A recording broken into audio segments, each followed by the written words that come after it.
Hey guys, welcome back to the channel. This is story about what if Naruto is banished after returning to the village with Sasuke part 1. Before I start, please do support for more amazing content and comments for part 2. Do consider to subscribe my channel and share my video to your friends and check out the description as well. Let's start the video. 1 year ago. Naruto had successfully returned to Konoha with Sasuke. True, they were both knocked out and Naruto's clothes had been hanging by a thread, but they were both home. Tsunade quickly checked the young boy and, finding nothing really wrong with him, gave him a room at the hospital till he woke up. During that time, Tsunade was surprised to see that she was not the only one keeping a silent vigil over the boy she considered like her younger brother, if not her own son. Every time she went to check on the boy, no matter how late or early, a young lady sat at his bedside, holding his hand in her own. Tsunade wanted to tell Hinata to return home several times, but the look of pain in the girl's eyes made her refrain. Instead, she had posted Anko outside the door to the kid's room with explicit instructions that he be left alone by everyone not her or Hinata and that she be notified immediately should he awaken. It took 3 days. 3 days of wondering if he would ever open his eyes again. On the 4th day, she had finally finished with checking on the remaining members of the Sasuke retrieval team. They would all live. She had just begun researching if there was a way to wake someone up from a coma without serious risk when a nurse knocked on her office at the hospital. Tsunade looked up to see Shizune's smiling face. Naruto is awake. Tsunade quickly rushed to the boy's room. Anko gave her a nod before smiling and walking back the way the Hokage had come from. Opening the door, she saw that Naruto and Hinata were smiling and laughing with each other, but Hinata still held his hand in her own and looked like she would never let go. "I see you're awake, Gaki," she said with a smile. "It will take more than that to stop me from getting my dreams, Bachan," Naruto replied with a smile. That smile quickly faded away. "Sasuke." Tsunade smiled at him. Awake and really pissed off at being stopped. "He's being held for observation. You will be happy to know that the remainder of your team, Neji, Choji, Shikamaru and even Kiba, will all be fine. Lee as well." Naruto smiled largely before reaching over and hugging Hinata lightly. It looked as if the two of them had come to some sort of relationship since she blushed heavily but didn't look uncomfortable. "That is really good to hear." There was a knock at the door. "Tsunade-sama?" Shizune's voice asked. "The council is requesting both yourself and Naruto's presence. Probably want to find out what happened," Tsunade told him with a sigh. First thing she would do next was to dissolve the council, at least the civilian half of it anyways. "Get dressed, Naruto." What followed was the worst 4 hours of Tsunade's life. It began on their way out of the hospital. They had to walk by Sasuke's room in order to get out of the hospital and, as they did, a pink-haired Flash came at them before slapping Naruto hard. "You?" Sakura screamed at him. "Look what you did. You put Sasuke-kun in the hospital." Naruto was rubbing his cheek. "Hey, I told you I would bring him back." "Yes, but you failed to mention that you would try to kill him," the Banshee countered. "You put a Rasengan right into his chest. And he put a Chidori in mine." "Whatever, get away from me, demon." She spat before opening the door and slamming it in Naruto's face. The pair remained silent as they left the hospital. Naruto because he didn't know what to say and Tsunade because she didn't want to bring up what had just happened. Instead, they just walked to the Hokage Tower and the council chambers. Even as she and Naruto walked in together, she could tell this was not going to end well. The civilians were shouting for his head the second they saw the demon brat. "Enough," she shouted. "Explain why I, the Hokage, was summoned by this council." She wasn't surprised when it was Danzo who answered for her. "We are here to consider the counts of treason and attempted murder of Naruto Uzumaki," he said quietly. Tsunade was so shocked that she remained silent. "What?" Naruto asked quietly. "The demon has no right to speak in these chambers," Saki Haruno shouted. "Haruno, shut up," Shikaku Nara told her. "He can ask questions as much as you can. Especially since I see this as nothing more than a farce." The other shinobi clan heads nodded their agreement, but with Danzo speaking for the Uchiha clan and with the civilians all on his side, they were outnumbered. "I didn't try to murder anyone. I was fighting Sasuke to get him to come home," Naruto pleaded to the council. "Likely excuse, demon. How, if I might ask, was fighting him supposed to get him to come home?" Naruto remained silent at that. He didn't want to make things worse than they already are. "Naruto, you are guilty of attempting to murder Sasuke Uchiha. Such an act is considered genocide since he is the last member of his clan. As such, you are deemed a traitor to the leaf. I call for a vote to decide the boy's fate," Danzo said with a sneer. The vote had been quick. Naruto's punishment was to be banished from Konoha. "Honorable Hokage, I ask that Anbu escort this thing to the country's borders right away." Tsunade gave the council member a death glare before returning her gaze to Naruto. "Naruto Uzumaki." It is with great regret that I denounce your status as a member of Konoha. Tomorrow, you will be escorted by members of our village to the border and, should you ever return, you will be killed on sight. She said with tears falling freely. I am so sorry. She said softly. Naruto's knees gave way as the council roared in rage. Tomorrow. He is banished, that means right away. He has just woken from a 3-day coma. As such, as his doctor, I cannot let him leave until I complete my observations. Naruto, come with me. She said as she swept from the room, leading the young genin to the doors. The ninja council looked at each other and, as one, followed their Hokage out. Yes, Danzo told himself. By banishing you, I will make you mine, Naruto. I will turn you into the perfect weapon. Tsunade led the, now, former genin to her office before bursting into tears and hugging him tightly. I never wanted this, Naruto. You don't deserve this. Naruto nodded. I know. I guess this means I will never find my dreams. He said softly. You might never be Hokage, but I know a vast number of ninja who are going to be upset to see you leave. Jiraiya's voice came from the open window. Besides, since you have nothing to lose now, I say we finally tell him. He told Tsunade. She nodded her approval. I think you're right. Naruto, I think we should tell you about your parents. She told him as they gave him his birthright. The large scroll of his father's jutsu. The next day. There were few at the gate to wish Naruto goodbye. Amazingly, the entire Rookie 9, minus Team 7 and Team Guy were there to see him off. The wounded members refused to stay in bed when their friend was leaving. Shikamaru leaned heavily on Shino, trying to support his weight as best as he could. Choji, looking much thinner now than any time before, was supported by Ino. Niji was banged up, but he stood between his teammates with Lee crying freely to see their friend leave like this. Kiba wasn't crying or smiling, but he didn't want to see Naruto banished. Hinata. She was crying her eyes out. Tsunade couldn't blame her. The girl had a giant crush on the boy and finally got her wish to start something with him, but before that relationship could ever even start, it had been crushed by the foolish council. Naruto tried to smile weakly but, at seeing neither his team or his sensei, the fake smile vanished. Iruka was there, looking crushed, but Kakashi was not. Hell, even the other sensei were there, and all of them showed remorse for the young boy. Iruka-sensei. Naruto said softly. I have to give this back to you. I'm sorry I couldn't hold up my end of the deal. He told him. Iruka tried to smile, but it hurt too much to even try. Keep it, Naruto. You will always be a leaf shinobi in my head. You are, truly, a great ninja. I am proud to call you my student. He hugged everyone goodbye, Hinata twice, before turning to Tsunade. Say the word, Gaki, and I'll be coming with you. She told him. He shook his head. I can't do that. This village needs you. I need you here where you can do the most good. He told her before hugging her. Keep them safe. Especially Hinata.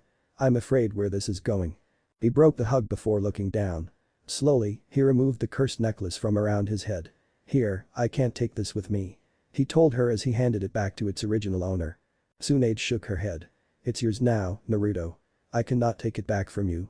She stood straight at that before nodding to the Anbu at the gate. These nice men will escort you out, Naruto.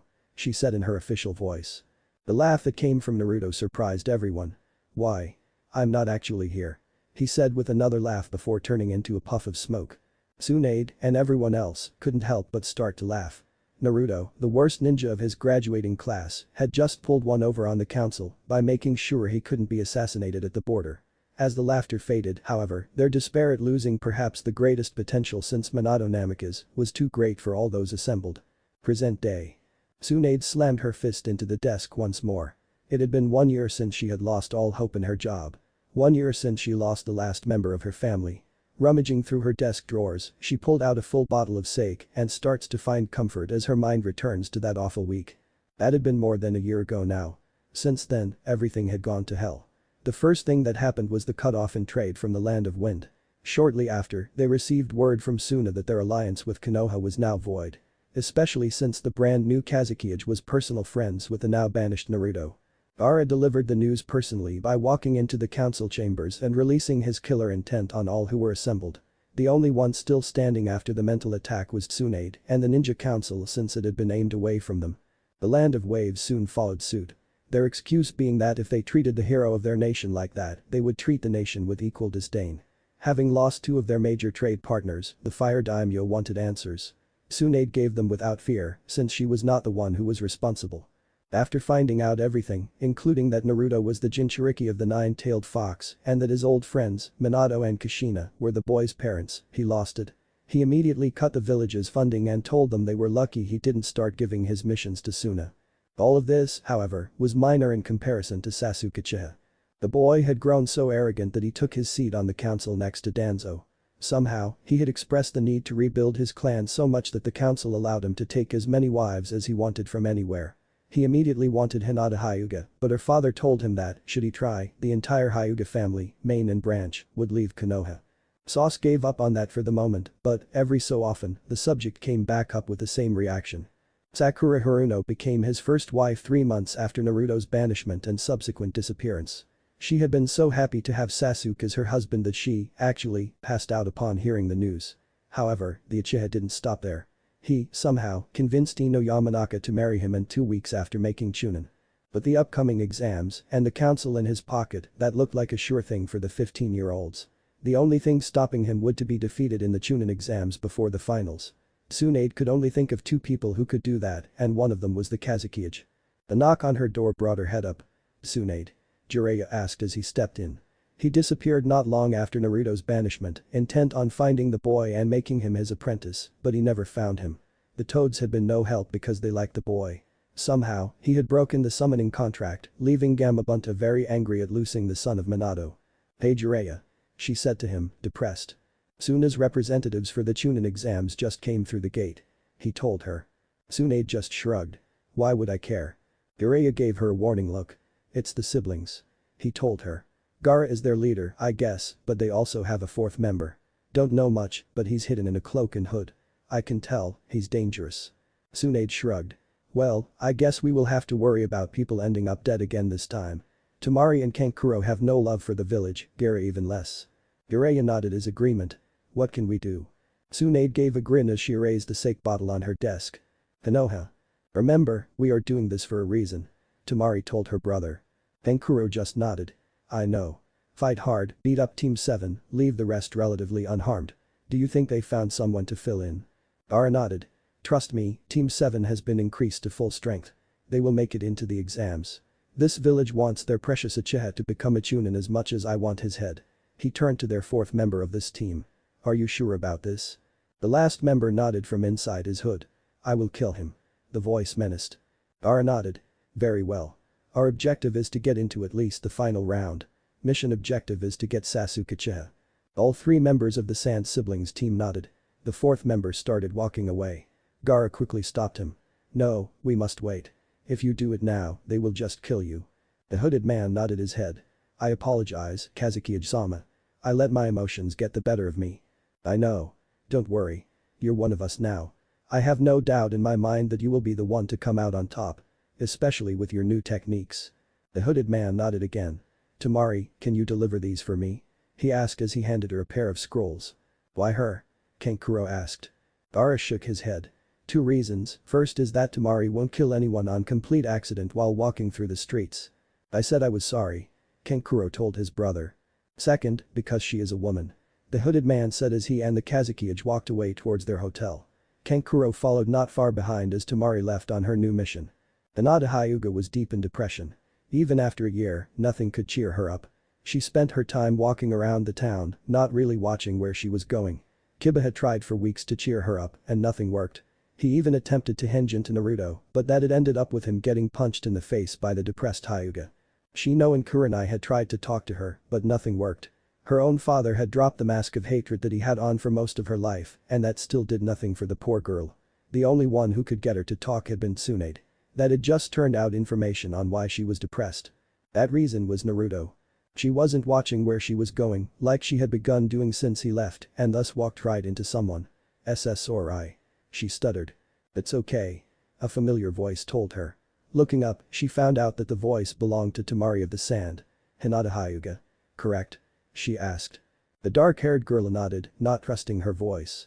"I have something for you," she told her. She removed a small scroll from her belt and handed it to the blushing Hyuga. "Don't worry, nothing will harm you. Especially in the exams. I promise you."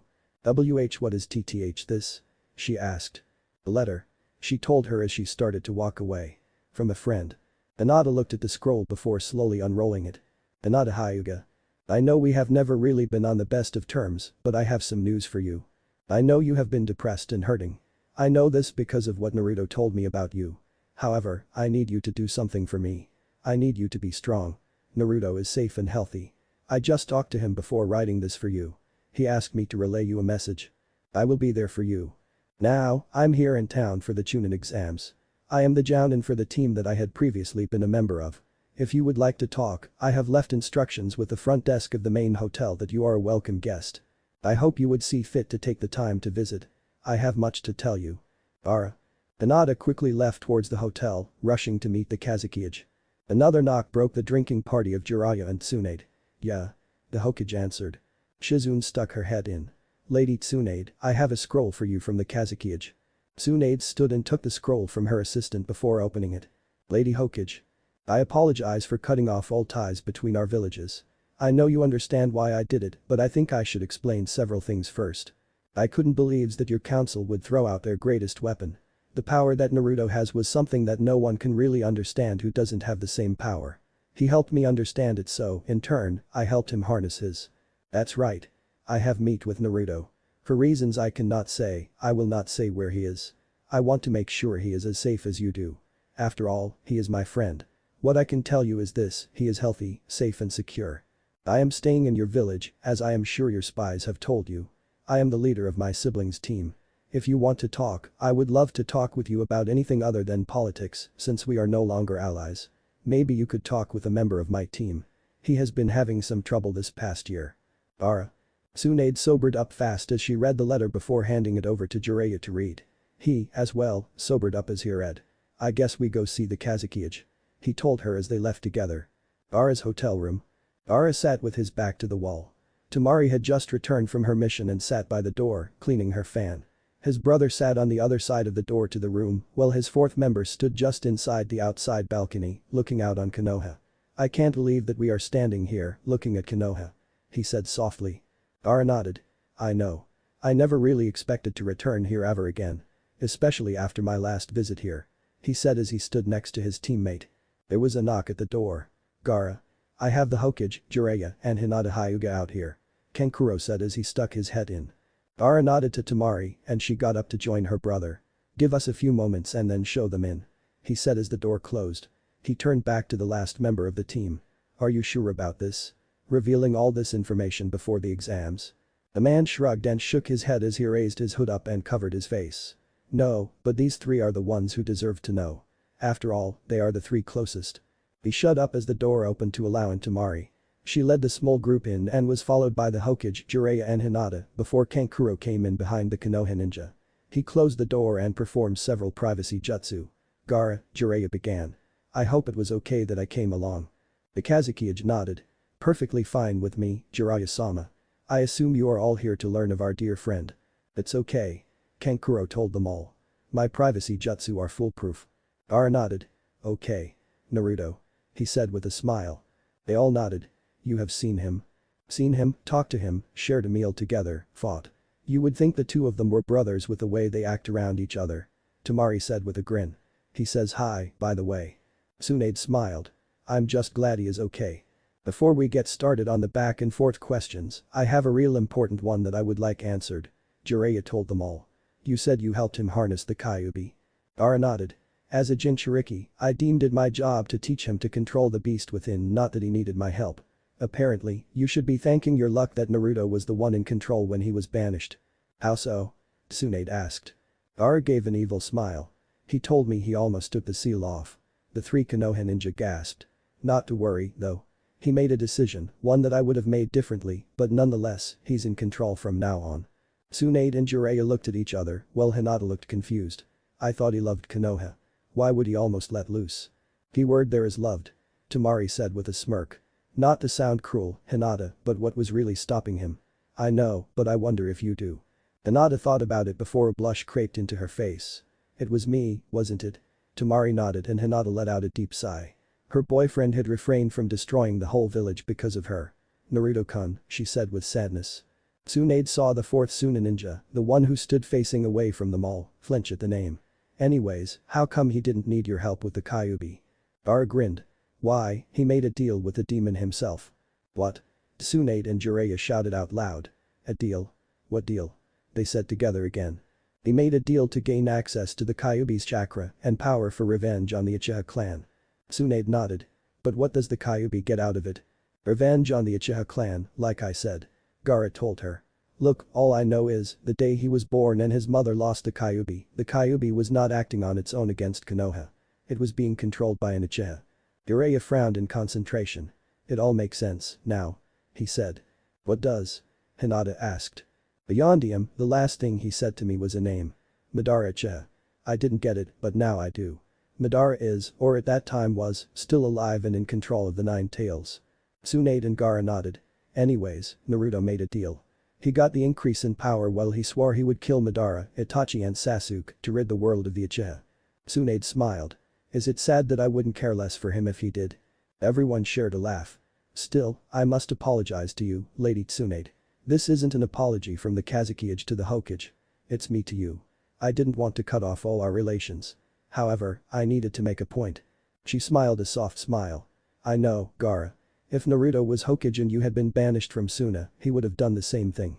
The hooded figure moved again, causing Tsunade's eyes to watch once more. Still, I can't believe what this village did to him.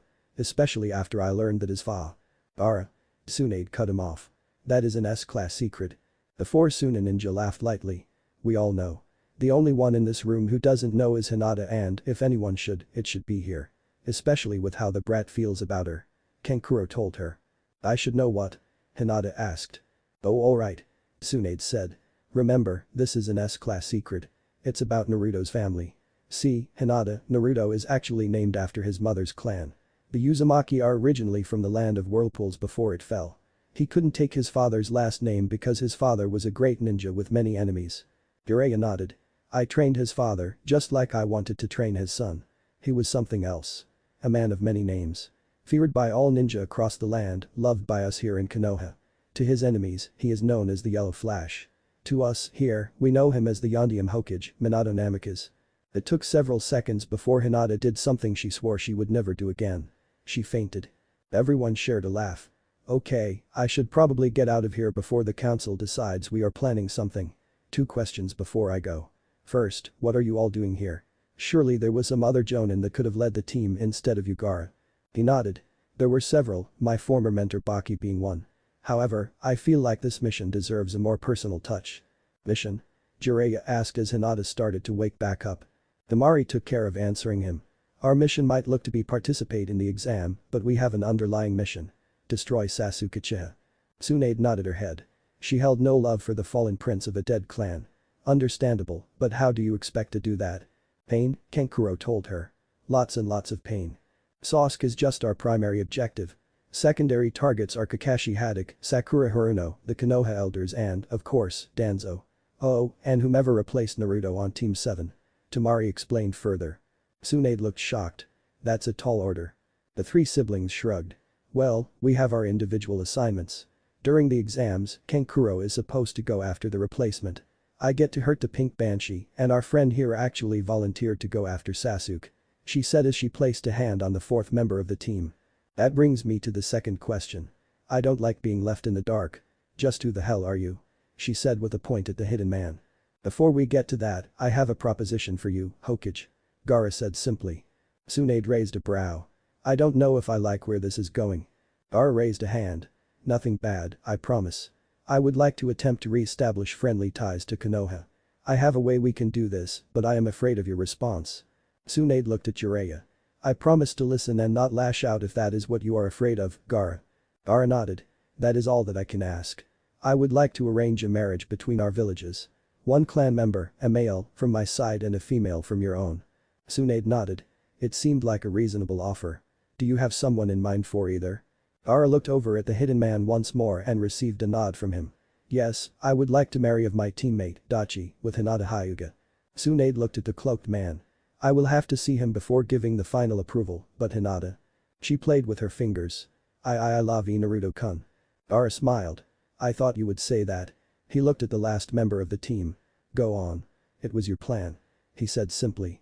The ninja turned away before removing a thick scarf from around his face. It dropped to the ground with a heavy thud and Tsunade and Hinata's sharp eyes caught the side of a Konoha forehead protector on the middle of the scarf. The man then removed his hood to reveal his hair. It was blonde and spiked up in a fashionable appearance, looking very familiar to the three Konoha ninja. He took a few moments before turning and showing his face. As soon as they saw who it was, Tsunade was shocked, Jiraiya had a silly grin on his face, and Hinata fainted once more. His bright blue eyes flashed with a smile on his face. The whisker marks were more pronounced than before, but they were all used to seeing them that it would be weird to see less of them. The final touch was the headband, black with the Suna symbol on his forehead. "Allow me to reintroduce myself. I am the Jinchuriki of the Nine-Tailed Kyuubi," he said with his familiar voice. "My name is Naruto Namikaze." Naruto told them, the smile on his face never leaving or faltering for even a second. The silence in the room was almost laughable. He could tell the legendary Sannin were completely caught off guard. Jiraiya seemed to be trying to keep from breaking down and laughing, while Tsunade was so shocked that she couldn't even hit him. "Naruto." He nodded. "It's me. I'm surprised at you, pervy sage. I would have thought you and your spiring would have at least figured it out. I mean, where else would I go?"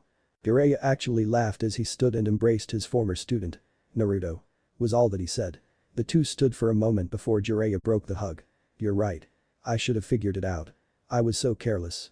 I didn't even think to look in Suna." He smiled at him before both turned and Naruto embraced Tsunade. "Bachan." Naruto sighed. Tsunade snapped out of it and returned the hug, tears filling her eyes. "Don't call me that, Gaki," she said simply, laughing lightly. Naruto laughed lightly as he broke the hug. "I'm sorry for using that shadow clone to say goodbye." Tsunade laughed harder. "Don't be. When Danzo found out you slipped through his fingers like that, worth it. Now, wake up Hinata." Naruto nodded his head as he sat next to the slowly waking Hyuga heiress. "Hinata Haim," he said with a smile. Hinata stirred before opening her eyes slightly. "Naruto-kun?" she asked. Her eyes shot open.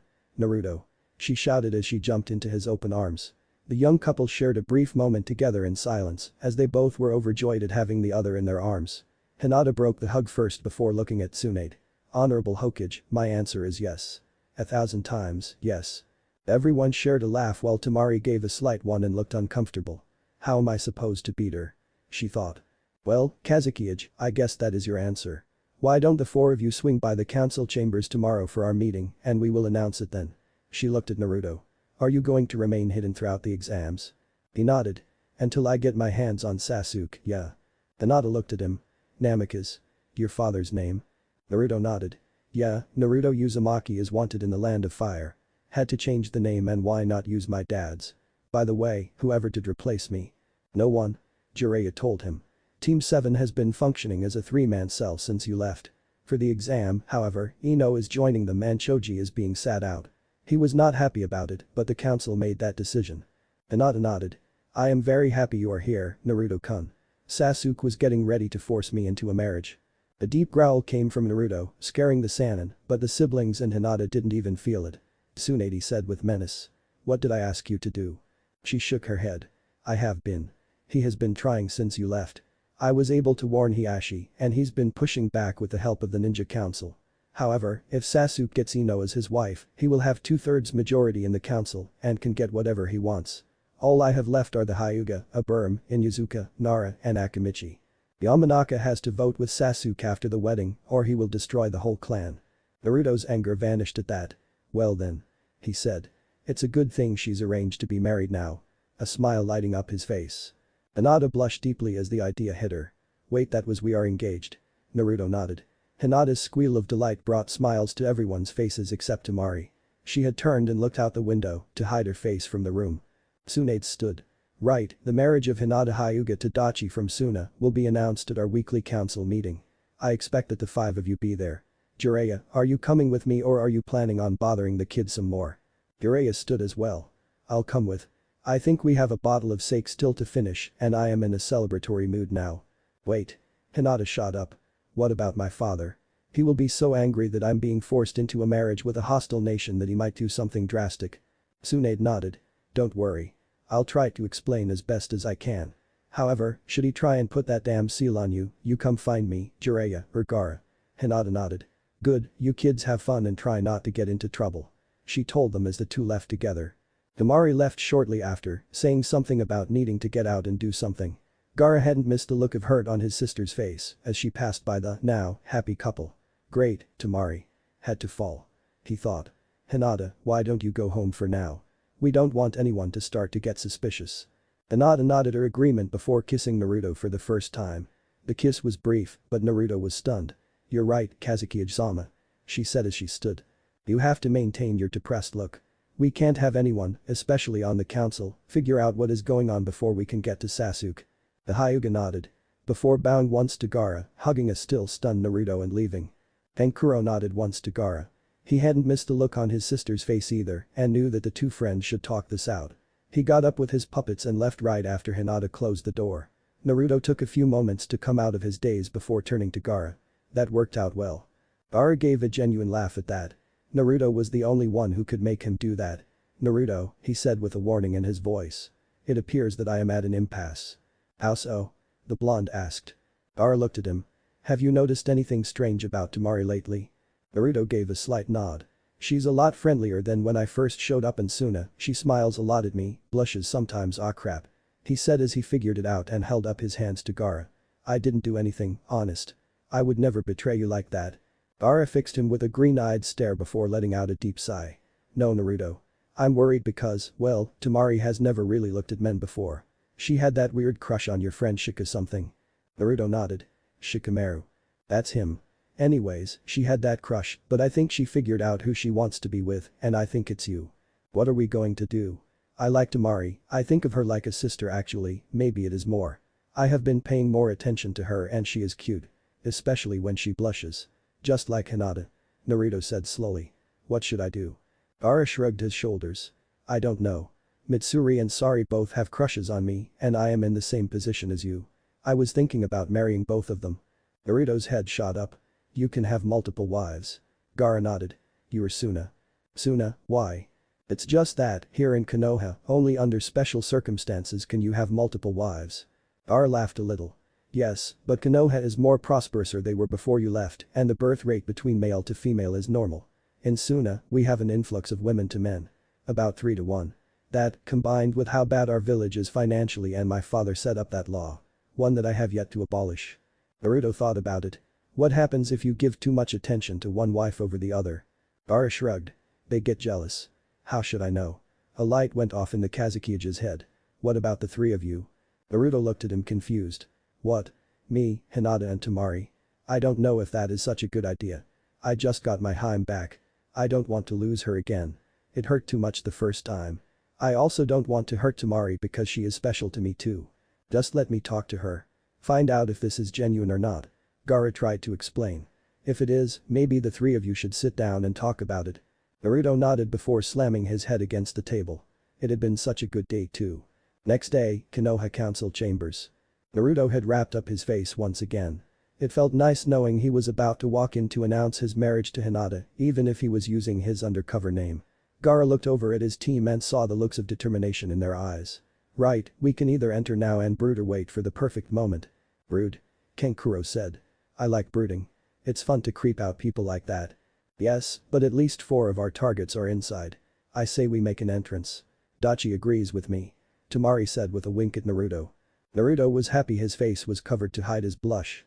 He just nodded once to show that she was correct. So, together, they waited until they heard the right time to act. "Now on to new business," Tsunade said, bored out of her mind as she lifted a scroll. "I have a letter from the Kazukiage." "What does that demon want?" a voice called out. Gaara looked around at the team and they all shared the same grin. If that wasn't a perfect open invitation, nothing was. They all released their killing intent as Gaara slammed the doors to the chamber open and walked in. Tsunade was impressed with the display and it showed. She had to raise a hand to her mouth to cover the smile on her face. The remaining members of the council shrunk away with fear. Even the ninja council had felt it and they all looked very uneasy. Gaara purposely stopped in the center of the chamber and crossed his arms as his team fell in behind him.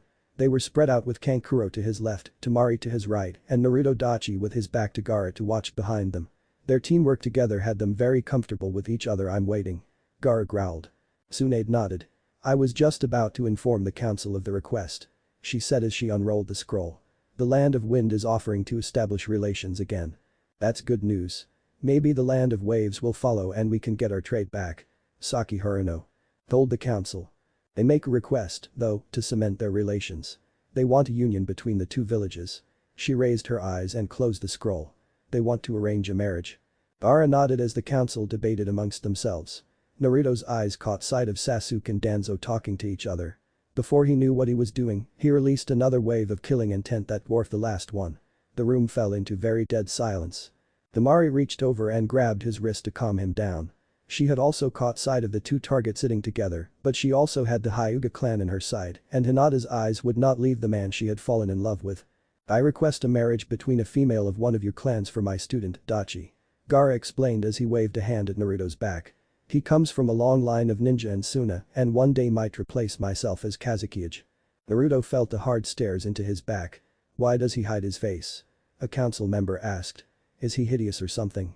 Gaara gave off a wicked smile as Temari tapped Naruto. He released another wave of killing intent making everyone shiver. No, the only people who see his face outside of Suna are the ones that he has vowed to kill. The demonstration was enough to call for a vote. Surprisingly, every single member of the council and ninja council voted for the union. Tsunade nodded. Do you have someone in mind or is it up to the council to decide? Gaara nodded once more. We would like to ask Hinata Hyuga. No. A voice called out. Naruto was surprised to see that it wasn't the man he expected to cry out in anger at hearing that. He expected Hyuga, Hinata's father, to denounce the idea. However, it was actually Danzo who said it. The Hyuga clan is too important to give one of their members to Suna. Tsunade looked at Hiashi and the pair exchanged looks, remembering their conversation the day before. Previous day. Thank you for coming so soon, Hiashi. I apologize for the short notice. Hiashi nodded. I assumed that it was important and urgent since you had Jiraiya-sama as a messenger with nothing written down, that this was urgent. Now, how may I help, Hokage-sama? Tsunade motioned for him to take a seat. As I know you are aware, the Uchiha clan has expressed a vast amount of interest in your daughter. I would rather turn my entire clan over to Orochimaru than let my daughter marry the Uchiha. Tsunade nodded. However, the village elders have brought this to my attention. She told him as she handed him a sheet of paper. Hiashi picked up and began to read. To put it simply, the clan repopulation clause has a portion where it allows Sasuke to choose anyone of age, and they have to accept. Hiashi quickly read the law before putting it back on the Hokage's desk. And Hinata's 16th birthday is in December. Is there a way around this? The smile on Tsunade's face was almost larger than her entire head. Yes, he cannot take a wife who is older or younger by more than 5 years unless he is middle-aged, he cannot take a wife who is already married, and he cannot take a wife who is already betrothed to someone else.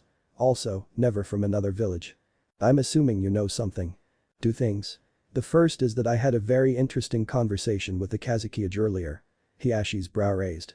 He is wanting to establish relations with Konoha again. Hiashi nodded. That is good, but what does that have to do with Hinata? That's the second thing. In return, he wants to set up an arranged marriage between our villages. Before you ask, I've met the young man. Very nice and strong, but there is something about him that I just can't out my finger on who. Hiashi was many things. Clan leader, honorable, devoted father, widower. None of those things were stupid. He had learned the art of innuendo. He picked up the hint Tsunade dropped and noticed her finger pointing at a picture on her desk. He looked at the picture and saw who was inside. It was of Tsunade just before she returned to Konoha. With her were Jiraiya, her assistant Shizune and Naruto. Naruto? He raised a brow and received a very subtle nod. Naruto is alive. Not only is he alive but he now is in Suna and trying to set up a marriage to Hinata without giving away that it is him. Does my daughter know about this possible arrangement? Tsunade nodded. She was there when it was made. Met the man and everything. She has expressed great interest in the idea but was worried about your reaction. Again, Hiashi picked up on the hidden language. Hinata knows that it's Naruto. They all wanted to make sure I knew who the boy really was before they sprung the idea on me. I have to hand it to all the parties involved, this is very well thought out. I see. Well, if Hinata has no objections to the marriage then I will allow it if it will keep her safe from the Uchiha. However, we have a slight problem. The clan elders will not allow her to leave this village without the caged bird seal. To tell the truth, I have to agree with them for her safety. Tsunade was an expert with innuendo. The elders will kill her before letting her leave without the seal. Naruto is going to be pissed.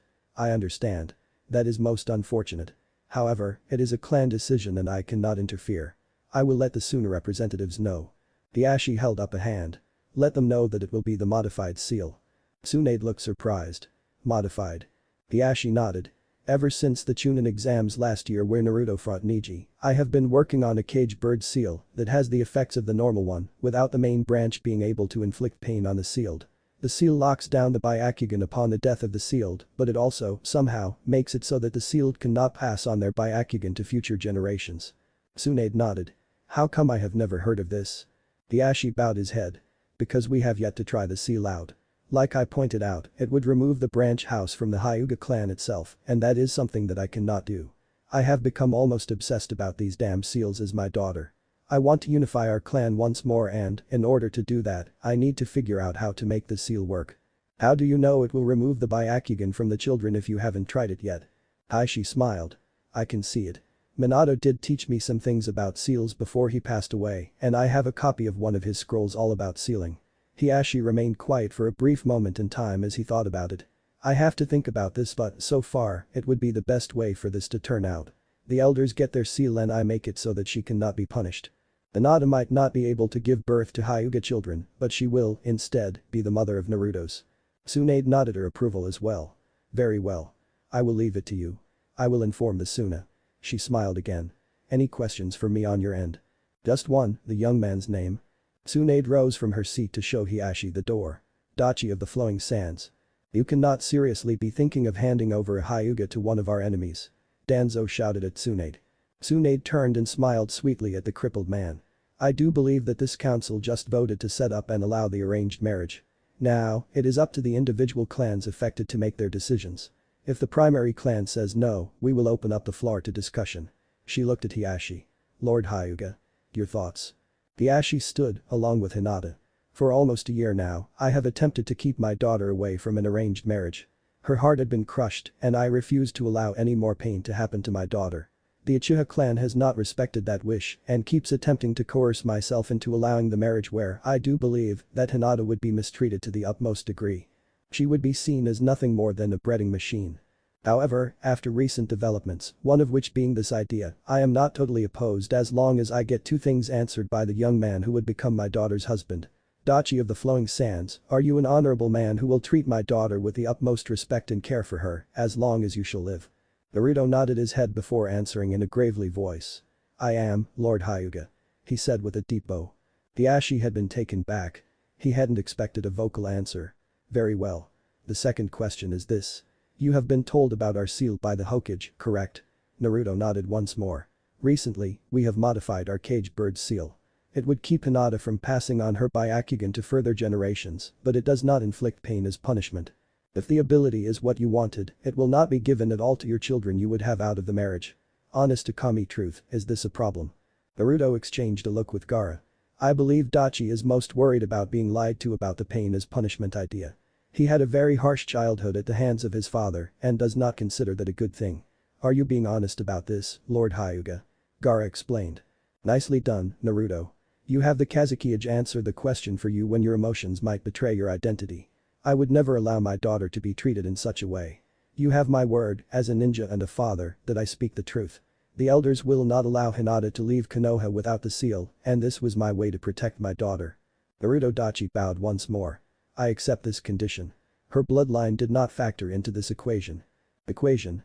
Someone from the civilian side asked. You did math to figure out who would be the best candidate for your arranged marriage. And the best you came up with was the weakling from Hyuga. Gaara and Naruto released their killing intent once more, this time at full force. Even Hiashi cringed at that and sat back in his chair. We have gone over every single ninja in this village to figure out the arrangement. Hinata Hyuga is the one with the most promise and, above all else, the kindest heart. Dachi, like I explained, did not have an easy childhood. That, above all else, is what we used to consider this. Gaara said with ice in his voice. Hiashi smiled down at his daughter. Would you like to meet Dachi before giving me your thoughts? Hinata gave a small nod as she walked slowly towards the Suna ninja. I refuse to allow this to happen. Sasuke screamed out. I challenge you for Hinata Hyuga. His emotions must have gotten the best of him. Hiashi thought. He knew the real reason that Sasuke wanted Hinata wasn't out of love or lust or wanting to beat Naruto at something. He wanted to combine both bloodlines into one to amass as much power for his clan as he could. Gaara exchanged looks with Dachi. The hooded man shook his head as Hinata crossed into their little circle. I am sorry to say that we do not accept your challenge, as it would be an insult to both this council and to Hinata Hyuga. Gaara told the enraged Uchiha. The smirk on Sasuke's face told the whole story. It wasn't a request.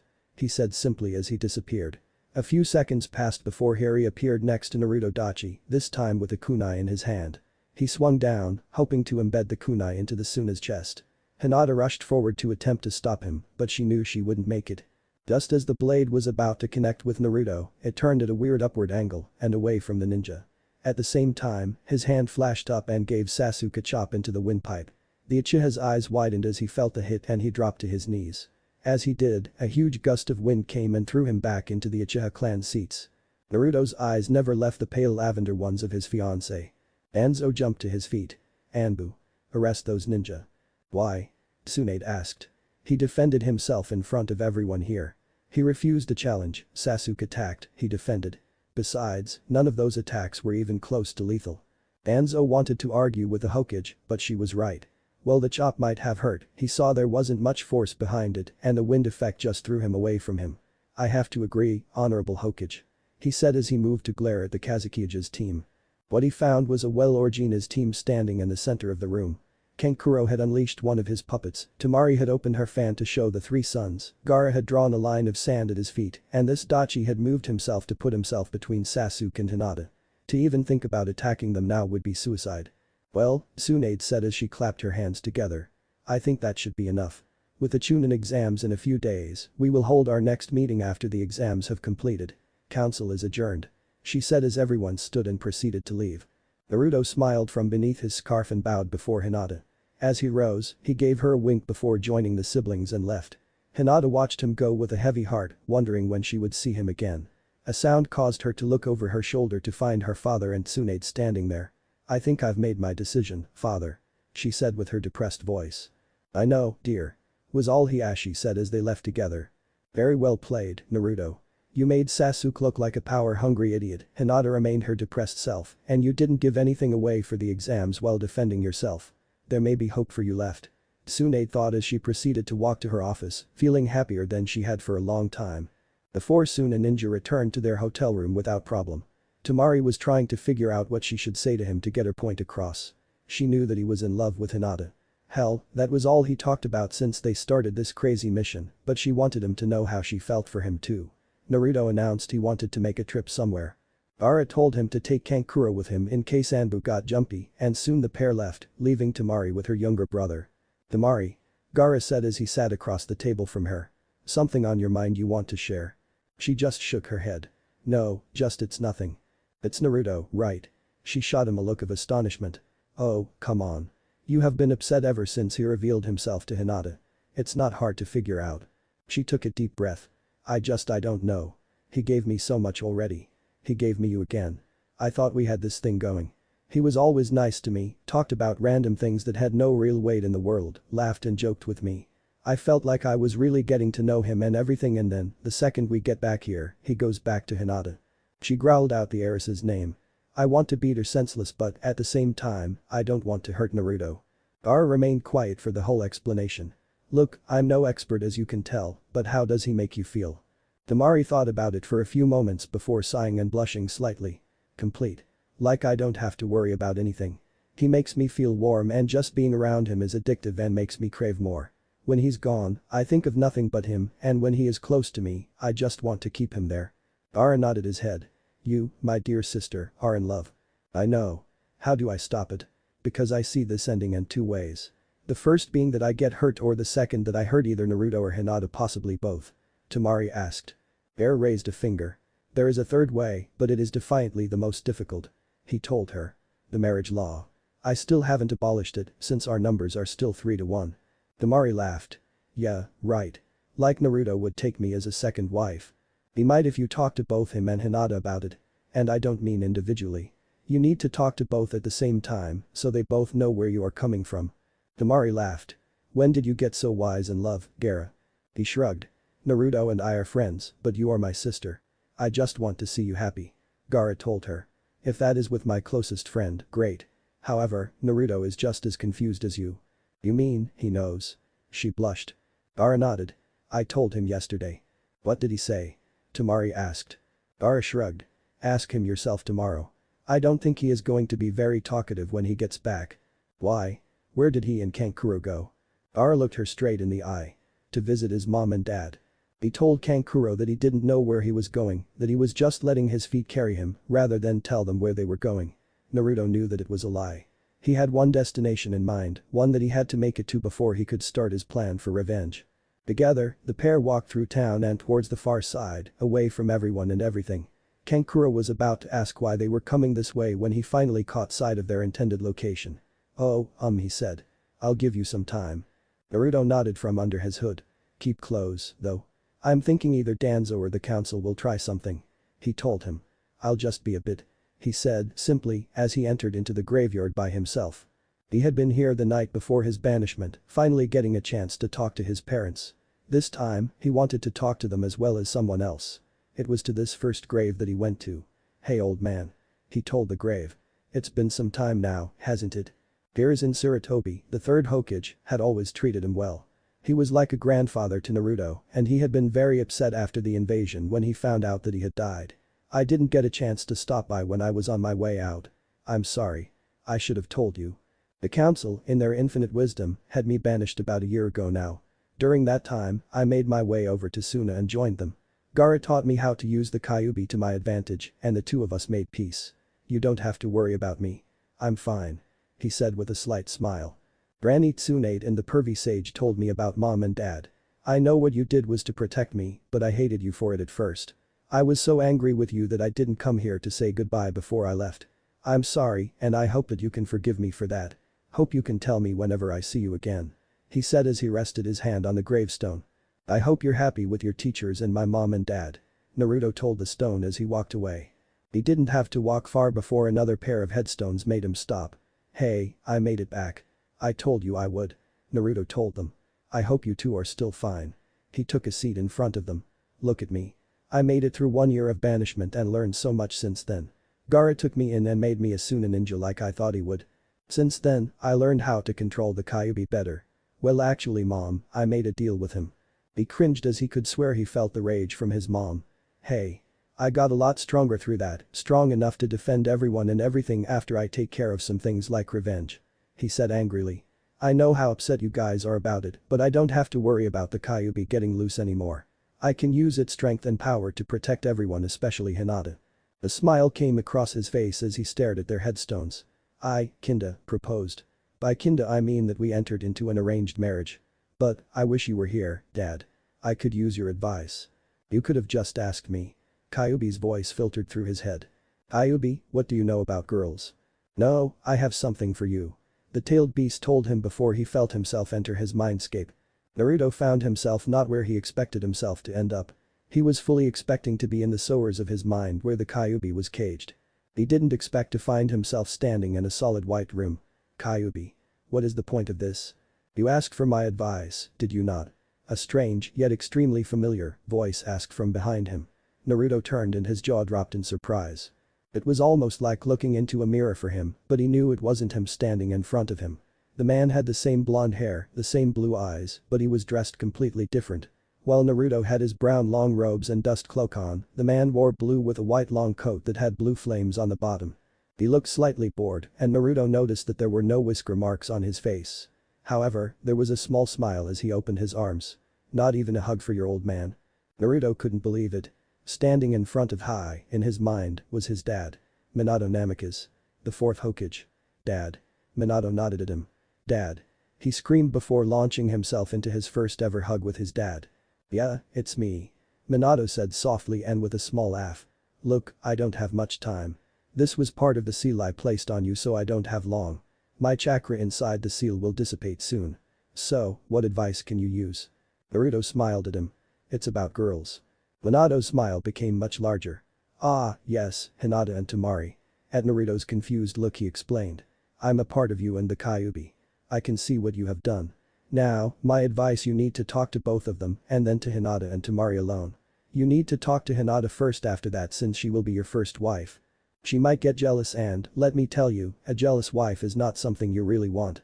"What happens if they agree to the three-way marriage?" Naruto asked. "I mean, I can barely talk to Hinata and Temari without messing up. How can I juggle having them both as my wives?" Minato shrugged. "That is something that you three need to talk about. I think, if you remain calm about it and are completely honest with them, then you will be surprised," he said with a smile. Listen, I don't have much more time. I have one thing for you, my only gift from father to son. He said as he placed a hand on his forehead. Find the house. It's still standing and it's located in Training Ground 3. Take Hinata, Temari too, with you. I'm sure the Hyugas can find it if they are looking for it. Now, I have to go. He said as he rustled Naruto's hair. Your mother and I are so proud of you. Believe in yourself and your abilities. Keep your family safe, son. Naruto smiled once more before hugging his dad. I love you, Dad. I will, I promise you. Believe it. Minato did that as he smiled down at his son. I do, son, and I love you too. The white space slowly dissolved until Naruto found himself back in the recesses of his mind. Thank you, Kyuubi. It actually smiled at him. Not a problem, kid. Let me know if you ever want to talk with your mom as well.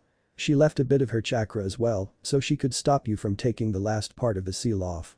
That is where your dad's chakra came from. Naruto nodded. Maybe some other time. Why show this to me now, though?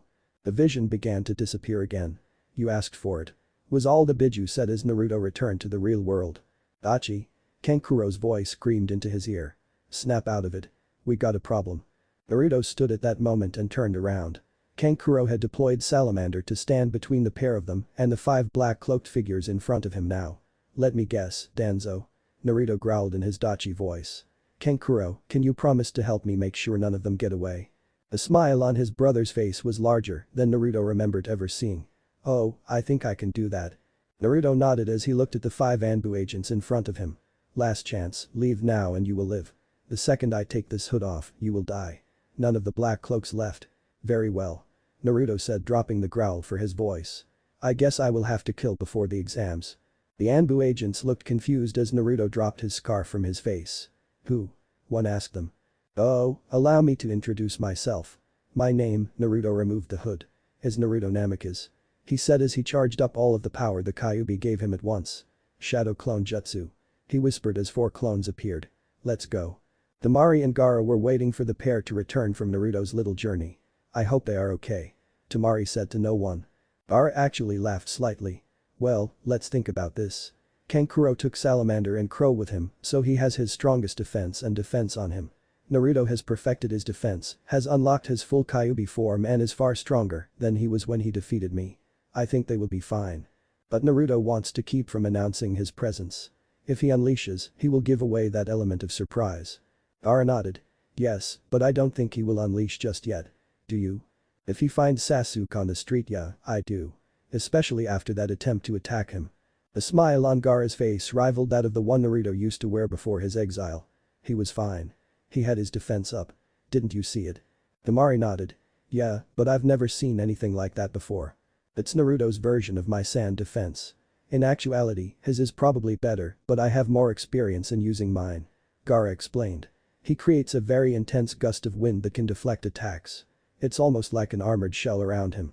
That is the reason the kunai turned like it did. And the gale force wind. I'm guessing that it was in his father's jutsu scroll he has. I assume he has been holding back in his spars with you. Gaara joked. Temari blushed a deep red. If he is, I didn't know about it. I've even won quite a few times against him. More like he let you win, dear sister. Temari's blush creped lower on her neck as her fists clenched in anger. I am going to kill him. She growled. At that moment, the door to their room swung open. Naruto was the first one inside and he was not in a good mood. He didn't say hi or anything, just walked slowly across the room before walking outside to the balcony. Kankuro followed behind him, looking very thoughtful as he entered their room. Now Temari began before her brothers both glared at her to shut up. Gaara looked at Naruto for a few moments before turning to his brother. How many? 5, not Anbu that I was able to make out, but not normal ninja either. None of them stood a chance against him. Cause of death? Gaara asked, worried that it would come back to the 4 of them. Kankuro nodded. He was clean. Multiple stab and weapon wounds. A few slit throats, but Kankuro looked out the door at Naruto's back. One died of a broken neck. Gaara raised an eyebrow. That seems personal. Kankuro nodded. He was dead before that. Just hadn't been taken away. The kid was ruthless on that one. Slit him from groin to chest, spilling his guts out, literally. Temari was in shock. She had heard stories of Naruto's anger from his former teammates, but this rivaled Gaara before he fought Naruto. What did he say to make him do that? Naruto took off his scarf and hood for this fight. The guy said that their orders were just to kill him, but after finding out that it was Naruto, that they would be greatly rewarded for capturing him. He then said that he also had plans for Hinata. They were going to kidnap her, harvest her eyes, drug her daily, and turn her into a Hyuga breeding machine, and if Naruto and Hinata were really lucky, in that order. He then made several comments about Temari that I will not say since I want to live. Kankuro told them. His sister looked like she wanted to kill him. Temari, Gaara told her. Calm down. It sounds like Naruto took care of that one personally. Now, the question becomes who were they working for? Kankuro nodded as he took a seat across from his brother. Temari kept her gaze on Naruto to make sure he didn't do anything stupid like going after Hinata to make sure she was safe. Her thoughts were interrupted by a knock on the door. Gaara nodded before Naruto returned to the room and quickly hid his face once more. Kankuro answered the door to find Jiraiya standing on the other side. No time to explain, I need him. Why? Naruto asked his teacher. The old man raised his hand to show he was holding a scroll. An hour and a half ago, there was a break-in at the Hyuga compound. Hinata is fine, but there was a note left inside a room. It's addressed to Dachi. Naruto waved the old man inside the room so that they could have more privacy. Any idea who is responsible? Jiraiya shook his head as Naruto removed his hood. Not yet. I have my suspicions, but I think we will find out more when we read that. Naruto nodded as he unrolled the scroll and placed it on the table for everyone to read. I don't know who you really are, but this is a warning. We know how to get in. We know how to get out. Next time, we will take your princess away from you. Leave Konoha now, before the exams are finished, and nothing shall happen to your dear betrothed. If not, the consequences of your actions will lead to the path you do not want her to go down. Gaara looked at Naruto and smiled at him. Looks like your plan to piss off someone worked, Dachi. Yeah, and I have a feeling I know who is behind it. I just wish we could prove it. Naruto told the room. Jiraiya nodded his agreement. It has to be Danzo calling the shots. However, I think this confirms that the Hyuga have a spy in their midst.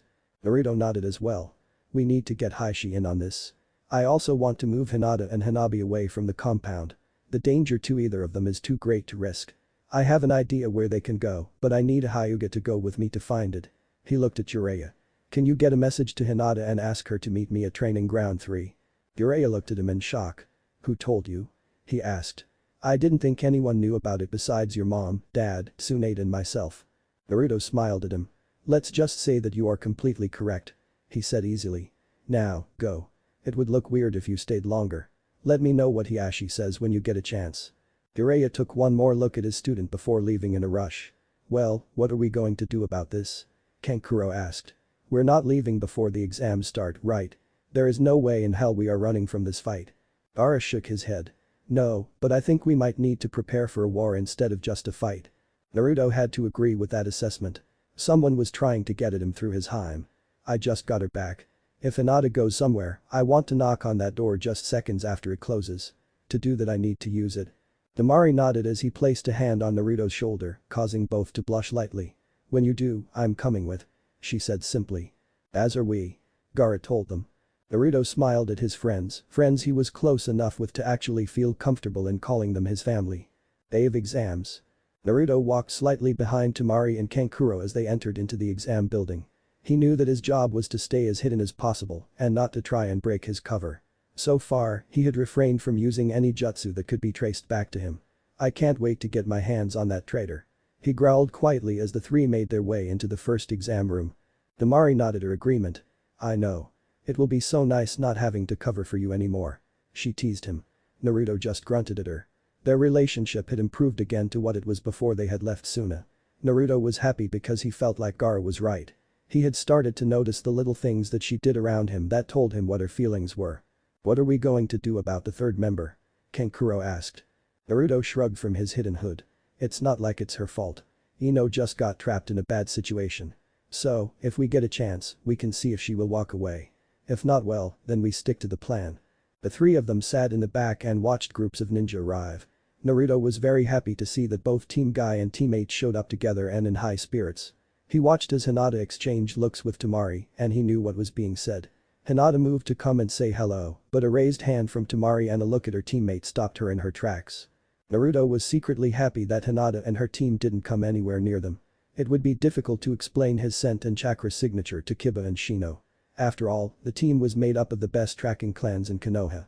He highly doubted that his scent had changed much from living in the desert or that his chakra was different from merging his chakra with the Kyuubi's. Temari moved so she stood in front of him. At the same moment, Kankuro closed in around his other side so that they effectively had him blocked in. "Don't," was all Tamari told him as she motioned with her head over her right shoulder. Naruto looked and let out a deep growl at the sight before him. Team 7 had just entered the room. First to enter were Sasuke and the newest Uchiha, Sakura. They both walked with an air of confidence that Naruto couldn't believe. Neither had changed much, other than getting taller. Sasuke was still wearing his pure black uniform with the white bandages. Sakura had traded her long dress in for a tank top and black skirt. Naruto was happy to see that his friends all glared at the pair and kept their distance. Trailing behind them was Ino. She looked very similar to when Naruto had last seen her when she had been supporting Choji. Her hair was still up in her high ponytail, she still wore her purple skirt and shirt, but Naruto noticed that the sparkle in her eye had been removed. It looked as if she had been defeated already just walking into the exam. He was glad, however, to see that his friends didn't hold her in the same light that they did the Uchihas. Naruto wanted longer to study Sasuke when he was away from Danzo, but a puff of smoke caught his attention. Their examiner had arrived. He had been expecting Ibiki again, but he smiled through his scarf and hood at the familiar face in front of the classroom. He was dressed as many of the Konoha shinobi were. His hair had been tied back into a ponytail, and his dark eyes had a slight smile to match the one on his face. The only noticeable thing was the large scar running across the bridge of his nose. "Alright everyone," Iruka told the class. "Welcome to this Chunin exams. I am Iruka Yamino, your Jonin instructor for this first part of your exam. This is to be a written test. You will have 1 hour to complete these 20 questions. At the end of that time, if you have not finished, you will be disqualified along with your teammates. If you are caught cheating, you will be disqualified as well as your team. Setting has been assigned and you have the next 5 minutes to find your assigned seat. Those not in your seat by the end of that time will be dismissed as well as that team." Naruto found his seat quickly and smiled at both his fortune and misfortune. He was misfortunate that he was seated directly behind Sakura and had Neji seated behind him and to the right. Kiba was not too far away as well. His fortune, however, was that he was seated next to the same person he was last year. "Hinata Haim," he said in his Dachi voice while bowing before his fiancée. She smiled at him before bowing as well. "Dachi-sama," she said lightly. She tried to keep from shouting for joy at being near Naruto for the next hour, but didn't want to give away the blonde's plan. "Very well," Iruka said shortly after. "We shall begin. You have 1 hour starting now." Naruto smiled as he watched everyone struggle to begin. He had a plan for how to pass this part of the exam, and he knew he could pull it off. So he sat back and watched as everyone worked on their tests while he remembered what happened a week ago. Flashback. 1 week earlier. Naruto, Hinata, Tamari and Hanabi were sitting around inside of his family's safe house. They had found it the day before and Naruto was happy that Hiashi had agreed to let the two girls live there until they could make sure they were safe at the compound or until Hinata left with Naruto. "I still can't believe you were able to convince your dad, Hina Haim," Naruto told her. She just smiled at him. "Hanabi did all the work. I just nodded my head a lot." Hanabi, who was sitting next to her sister, smiled at her soon-to-be brother-in-law. "It was easy. Father is a pushover for us and all I had to do was push those few buttons and got him to agree." "Did he mention any ideas about who could be your possible spy?" Tamari asked the sisters. They shook their heads. "He has ideas, most are not any better than the time Hinata was kidnapped. His major thought that the spy is actually on the Elder Council," Hanabi informed them. Naruto growled again, this time enough to make Hinata raise a concern. "Naruto, what is with all the growling? You've done it multiple times since your return and I don't remember you ever doing that before." Naruto blushed slightly. Tamari caught his eye and just shrugged. "I never noticed the change, but I wasn't around you often enough before your banishment." Naruto stood and paced slightly before looking at the three girls. "Just after I was banished, I told you both I made that deal with Kyuubi, right?" The elder two nodded while Hanabi just stayed quiet. "Well, in doing so, the two of us got much closer than before. Parts of him are now part of me. By growling, my sense of smell, the fact that I now possess twice the amount of chakra without trying, all can be contributed to Kyuubi." Hinata nodded. "I guess that makes sense but why do you do it?" Naruto blushed again. "Well, I growl now when something angers me or when I become territorial." Tamari raised a hand to her mouth to contain the laugh that threatened to come out. "Territorial?" Hanabi asked. "You ever see a wild animal become territorial when you get too close to its home or when it's defending its family? I have the same thing," Naruto explained. "So you are territorial of Hinata?" she asked. Naruto blushed again and Tamari couldn't contain her laughter anymore. She ended up on the floor, laughing so hard. Suddenly, a thought hit her. "Wait, what about that mission?" she asked. Naruto gave her a look that made her realize that she was in trouble. "Oh?" What mission? Hinata asked. Naruto took his seat again on the couch across from the Higua's sisters. We were given a mission just before we came here. It was to the capital of the Land of Wind. We were supposed to guard a high-ranking diplomat at some sort of fancy get-together. We made it through most of the night, but just before we were to switch locations with Kankuro, this guy comes up and starts hitting on me. Temari continued. Naruto came right up by me and growled so menacing that even I was caught off guard. I growled at that guy because he put his hand on Tima-chan's ass. Naruto thought. He looked at Hinata and saw the hurt in her eyes at hearing that story. You could have waited, Tima. He said, using his nickname for her. She just shrugged. I figured we needed to talk. Anabi, can you excuse the three of us? We need to talk about things. Naruto asked of the young heiress. She nodded her head and left for her bedroom inside the sparsely furnished safe house. I was really praying to Kami you would wait until after the exams to bring this up. He said as he ran a hand through his hair. I'm sorry, Naruto-kun. Temari said honestly. I just didn't want to drag this on. Naruto looked over and saw the amount of hurt in Hinata's gaze. Hinata-hime. We need to listen to Tima-chan. He said as he took the spot next to Hinata and grasped her hand in his own. She looked over with tears in her eyes and he smiled gently. I'm not going anywhere and you are not leaving my side. He said with a smile. Temari gave both a sad glance. Listen, both of you, I need to say this and I really want to do it without being interrupted. Both of them nodded. Okay, before I even get started. Hinata, I'm really sorry. The Hyuga smiled at her. When Naruto moved to Suna, I was very happy. After all, he was the one who gave me my brother back. There was a smile on her face as she looked at Naruto. After several weeks the two of us started to get along. We would laugh, eat, and train together. I found myself thinking about him more and more. Temari looked at Naruto and gave a small sigh. I'm sorry for doing this, Naruto-kun, especially due to the situation you are in now and with our plans coming together, but I thought you both deserved to know as soon as possible, since it wouldn't be fair to either of you. She took a deep breath before continuing. I'm afraid that I have fallen in love with you, Naruto-kun. She whispered. I didn't expect this at all. I thought it was just a crush like the one I had for Shikamaru, but it's just whenever you're gone, I want to spend more time with you, and when you are with me, I feel as if everything is right in the world. It isn't fair to you, Hinata, and that is the reason I felt I should tell you both tonight rather than just wait through the exams and everything that is to follow. Once again, I'm sorry. For some time, the room remained silent before Temari let a few tears fall. Hinata stood quickly and embraced Temari as Naruto sat there and remained quiet. This wasn't his place to talk just yet and he knew it. The pair of girls remained standing in the center of the room before Hinata broke the hug and held Temari at arm's length. Listen to me, Temari-chan. I know how you feel. For many years, I watched Naruto-kun from afar, even farther than you did. I loved him for years. I would do anything for you to have your chance, but I don't know if there is a way for you to do that. Temari gave the girl a small smile. Well, there kind of is. Hinata looked confused. Let me ask you this, if there was a way for both of us to be with Naruto-kun, would you have a problem with it? Hinata thought about it for several moments before shaking her head. No. I would not have a problem with sharing with you. But just you. Naruto smiled at his Hinata-hime. Hinata-chan, there is a law in Suna where Naruto can take on more than one wife. Temari explained. It's not like the Clan Repopulation Act here in Konoha. It's something else. Suna's population is mostly female, so husbands are few.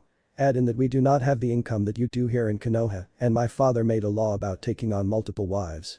Hinata nodded. Okay, but what is the difference in the first wife and any others? Absolutely nothing. Each wife holds the same amount of respect and power. I guess, the first wife gets to bear the first child, but nothing other than that. Hinata smiled at her before nodding. Then I think we found you a solution that is if Naruto-kun has no problem with it. Naruto remained quiet before answering, his gaze firmly on the floor in front of his seat. Hina-hime, Tima-chan, I am worried. Both girls exchanged looks. This wasn't the same Naruto that they knew. What about? Temari asked. Is it me? Naruto quickly shook his head and raised his hands. No, nothing like that. I like you, Tima-chan, I really do. He then lowered his gaze again. It's just I'm afraid. I'm afraid that by getting close to me, you two will become targets. I'm really worried that I won't be able to take care of you both. I can barely talk to both of you, how can I show you the love and respect you both deserve, never mind children. Hinata saw what this was about right away. It's because you've been alone for so long, right? Naruto nodded. Naruto-kun, we both love you. I can see that. I also can see that you love both of us. I am sure you will be fine. What if I lose control and hurt either or both of you? Maybe I should just be alone for. Naruto Namikaze. Both girls yelled at once. You deserve to be loved just like any other. Tamari explained. Maybe even more so because of the way the village treated you. We love you and we are not going to let you get away. Naruto took a deep breath before lifting his gaze at both of the girls. I guess I lose this argument. Huh? Both girls shook their heads. I think you need to get used to it. Tamari told him. After all, you will have both of us as wives, and the wife is always right. Then flashback. A slight tap on his arm broke his concentration as he looked at Hinata next to him. She glared at him and then at the written test in front of him. He caught her hint right away as she raised her hand to show he had 5 minutes left. Naruto nodded at her before searching out a target. There were several to pick from. He really wanted to pick on Sasuke, but with the limited amount of time he had left, he needed just to pick a random squad member and use his technique on them. He decided to use one of the aim squads. He had a member 2 rows ahead of him. He pulled his hands up into the sleeves of his robe and did the necessary hand signs. Kitsune art. Memory steal. He whispered softly as he targeted the ninja. Suddenly, he felt the ninja's memories of the past hour flow into him and he quickly jotted down the completed test and finished just as time ran out. Pencils down. Iruka called out. He looked out at the remaining teams and gave a small nod. Very good. We have about 26 NA teams left. Congratulations on passing the first test. Naruto smirked. Once again, this first exam was designed to find out if you could gather information without being caught. As he thought about it, there was a crash as something flew through the window and landed in front of Iruka. Naruto made out the brown trench coat and smirked at seeing another familiar face. Your second exam begins now. The woman shouted as she stood up. Enko-chan, you're early. Iruka told her. He then leaned in and whispered into her ear. I will make you pay for that ladder. He said softly enough that Naruto almost didn't hear him. The blush that came to Anko's face was enough for Naruto to figure it out. Iruka-sensei and Anko. Your exam will begin in 2 hours. Head for training ground 44. She said as she bowed to Iruka before leading the group out the room. Naruto caught up to Tamari and Kankuro. Any problems? He asked. Both shook their head. No, but I think we might have a leak. Tamari whispered to him. She looked at Naruto. Bug Boy gave you several glances. Naruto nodded. He knew it was a long shot of remaining hidden throughout the exam. At least Shino was a friend maybe. Could Shino be anyone's friend? The forest of death rose before them. It hadn't changed at all from how Naruto remembered it. Alright, Genin. This here is the forest of death. In about 1 hour, we will open up these gates and you will have 5 days to complete your mission. Each team will be given a map. The map shows the location of 7 locations that you must get to during the next exam. Each team must present themselves at 5 locations before gaining access to the tower in the center of the forest. That seems easy enough. One shouted. Enko gave a smirk. True, if you knew where all the locations were. Naruto smiled from beneath his scarf. Each map shows the location of 2 safe areas. You must find the remainder on your own. She held up a piece of paper. Each team must sign this release waiver to enter this part of the exam. You have 1 hour. Naruto smirked. This was going to be easier than he thought. Next day. How many more? Kankuro asked as he and Naruto led the way to the center of the forest. Tamari took out their pass scroll and counted. We have 6 so far. She told them. We just need location 4 and we got all 7. Naruto shook his head. No, 6 is enough. No reason to show off too much. He said simply as they continued walking. As soon as he entered into the forest, he had sent groups of shadow clones off disguised as the team. Each group was to fence a location and mark it before dissipating. They had found the first 3 within the first 4 hours, with the last 3 spread out among the following 10. After that, it was simply to go to the location and get their pass scroll marked. Amazingly, they had only run into a few other teams, but they had been too busy running from Tamari and her fan to bother them. We should make the center of the forest by nightfall. He told them. Good, I could use a shower. Kankuro said. Tamari stiffened a giggle. Yeah, we know. Naruto almost made a comment when he felt a huge chakra spike coming right at them. Crap, incoming. He growled as he took up his spot in front of the wind mistress. Kankuro put a hand on his puppet and made ready as there was a crash of foliage and the team rushing towards them came into view. Yosh. I knew it was you. Your flames of youth, Lee yelled excited at finding the Sand siblings. Lee. Tenten cut him off. We just want your map. Naruto watched, slightly worried of the Hyuga genius who had remained quiet. Luckily, Neji did not have his Byakugan activated. What locations did you have? Naruto let out a stiff laugh as Tamari answered. You have to ask nicely. Kankuro just shrugged. Does it matter? Dachi just said we had enough to pass.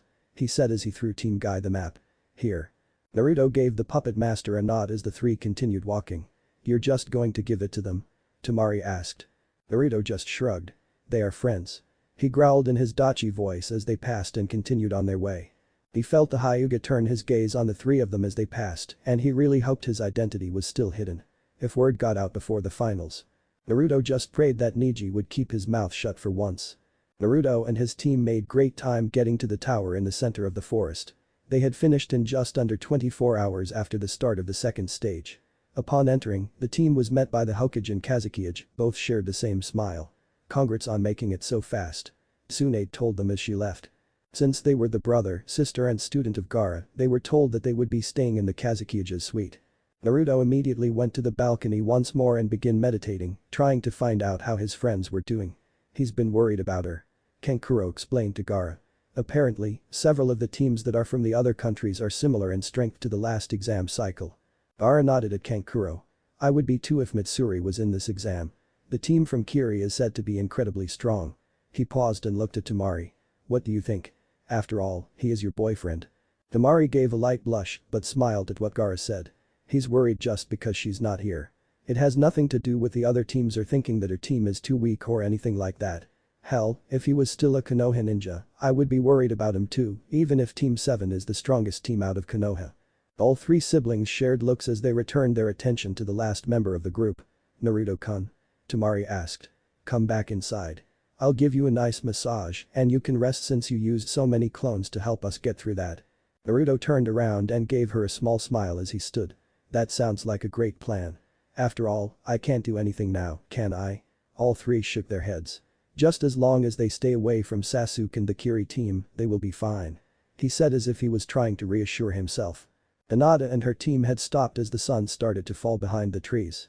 Hinata, a word, please. Shino asked her as Kiba left to gather some firewood. Hinata nodded and walked over to her teammate. Yes, no-kun. She faked her stutter. He gave her a raised eyebrow. I know who's here so you can drop it. Hinata gave him a small smile. Fine, I figured you would. She said. You aren't going to tell anyone, are you? He shook his head. I don't know if I should or not. He is a friend and you like him, but I'm worried about why he is here. Shino told her. You'll be happy to know that they have already finished this stage, by the way. Look, I can't say anything here, the trees have ears. I promise, once we get out of here, I will explain everything to you. And Kiba? Shino asked. He knew how Kiba would react. After all, he had claimed Hinata as his bitch when Naruto had been banished last year. Hinata gave him a scowl.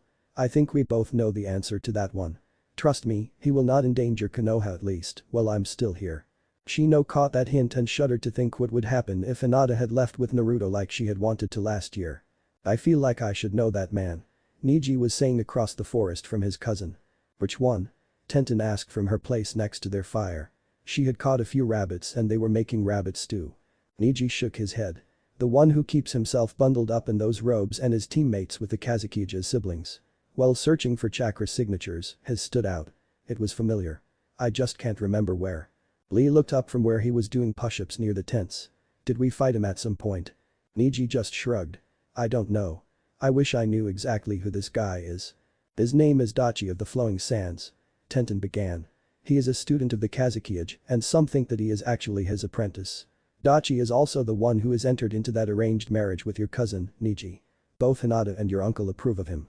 Both of her teammates looked at her. What? Father told me. Lee just shook his head. Neji, think, where do you remember him from? Neji closed his eyes. And let his brain do the work. He knew he felt that chakra signature before.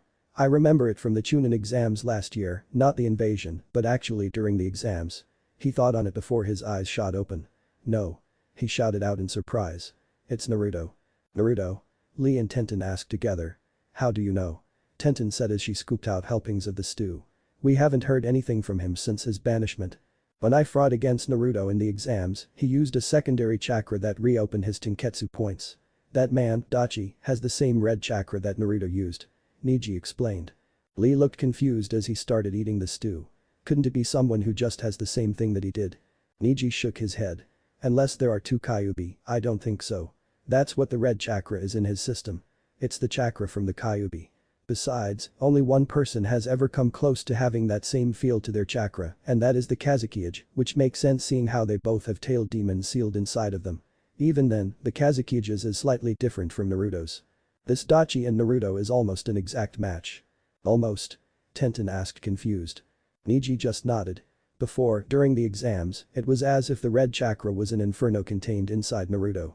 Now, he has full control and it has integrated itself with his own chakra. Without a shadow of a doubt in my mind, Naruto is this Dachi. It is most unyouthful to hide your appearance from your friends. I should have a word with Naruto about this unyouthful behavior of his. Lee, Tenten tried to calm him down. Naruto has a kill on side order inside of Konoha. She shook her head. These exams just got a hell of a lot more interesting. The next few days crawled by at a snail's pace for Naruto and Team Suna. They had nothing really to do other than relax, rest and train some more since they had almost 4 whole days until the next part of the exam started. Naruto and Gaara spent time discussing Gaara's relationship problem some more, while Temari laid with her head in Naruto's lap for the most part and Kankuro oiled his puppets to make sure they would work right in case of a preliminary round like last year. On the 3rd day, the team spent their time in light sparring sessions with each other. Contact was kept at a minimum since no one wanted to get hurt right before the fights or have Kankuro have to perform repairs on his puppets because Naruto and Temari destroyed them all. By the end of the day, they were still the only team that had completed the exam so far. At night, however, Team Guy and Team 8 made it to the tower along with a bloody and exhausted-looking team from Kiri. Hinata wanted nothing more than to talk with Naruto, but she was so exhausted that she just followed her team to their room and slept. The following day, Naruto remained in the suite to avoid making contact with someone who might know who he was. Hinata came to the rooms early on and told him about Shino and that she was stopped by Niji earlier, asking if she knew who Dachi really was. Naruto just smiled at her and told her not to worry about Shino and to tell Niji to keep it quiet for now. Together with Temari, the small family relaxed and discussed how their unique relationship would work. Hinata passed out about halfway through the conversation when Temari insisted that she have the first child from Naruto. They also worked it out that once children did enter the picture, that someone would always be home with the children, no matter if it was Temari's or Hinata's children, and they would both be mom to them all.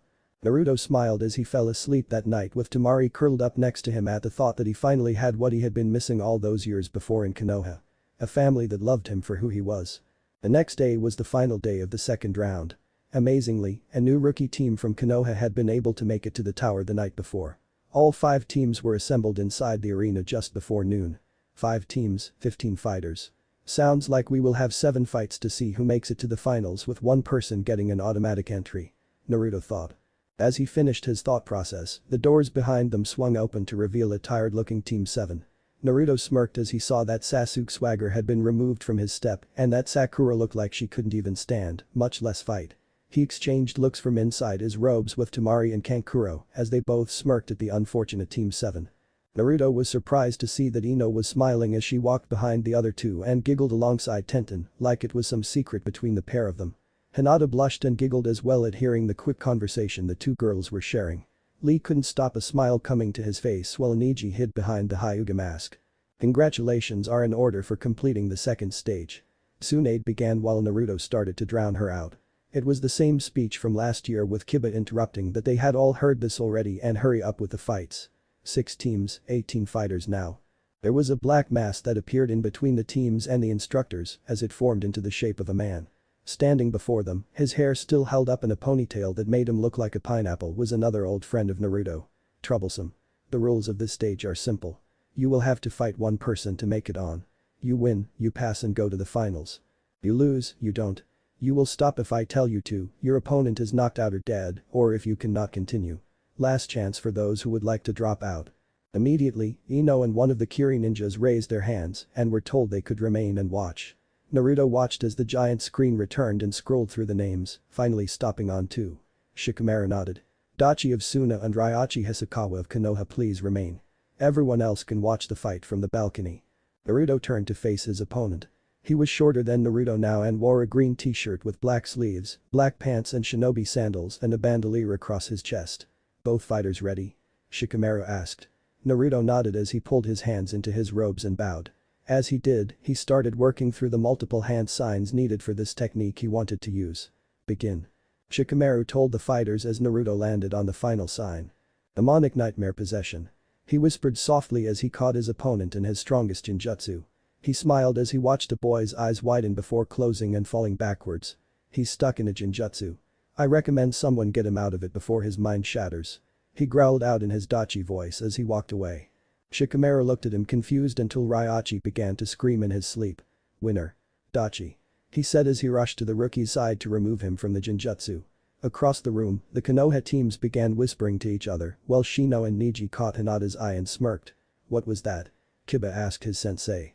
After all, it was a Genjutsu and she was the Genjutsu mistress. That was an A-rank Genjutsu called Demonic Nightmare Possession. It works in two parts. First, it puts the opponent to sleep so that they cannot get out of it on their own before showing the opponent their worst nightmares condensed into one. It's difficult to use, but once you do well, you can see how well it works. But he didn't even use hand signs. Kiba countered. He did. Shino told him. That was the reason for withdrawing his hands into his robes. He knows we have an Uchiha and didn't want to give him anything to steal from. He explained. They all looked to see an obviously angry Sasuke. He had his Sharingan activated so he could copy techniques. However, this Dachi had not only found a way around it but also one with just a simple Genjutsu. HNM. He said as he watched Dachi walk away from his defeated opponent. "What's wrong, Sasuke-kun?" Sakura asked. "It doesn't look like I'll get anything out of Suna. Gaara's sister channels wine through her fan and his brother is a puppet user.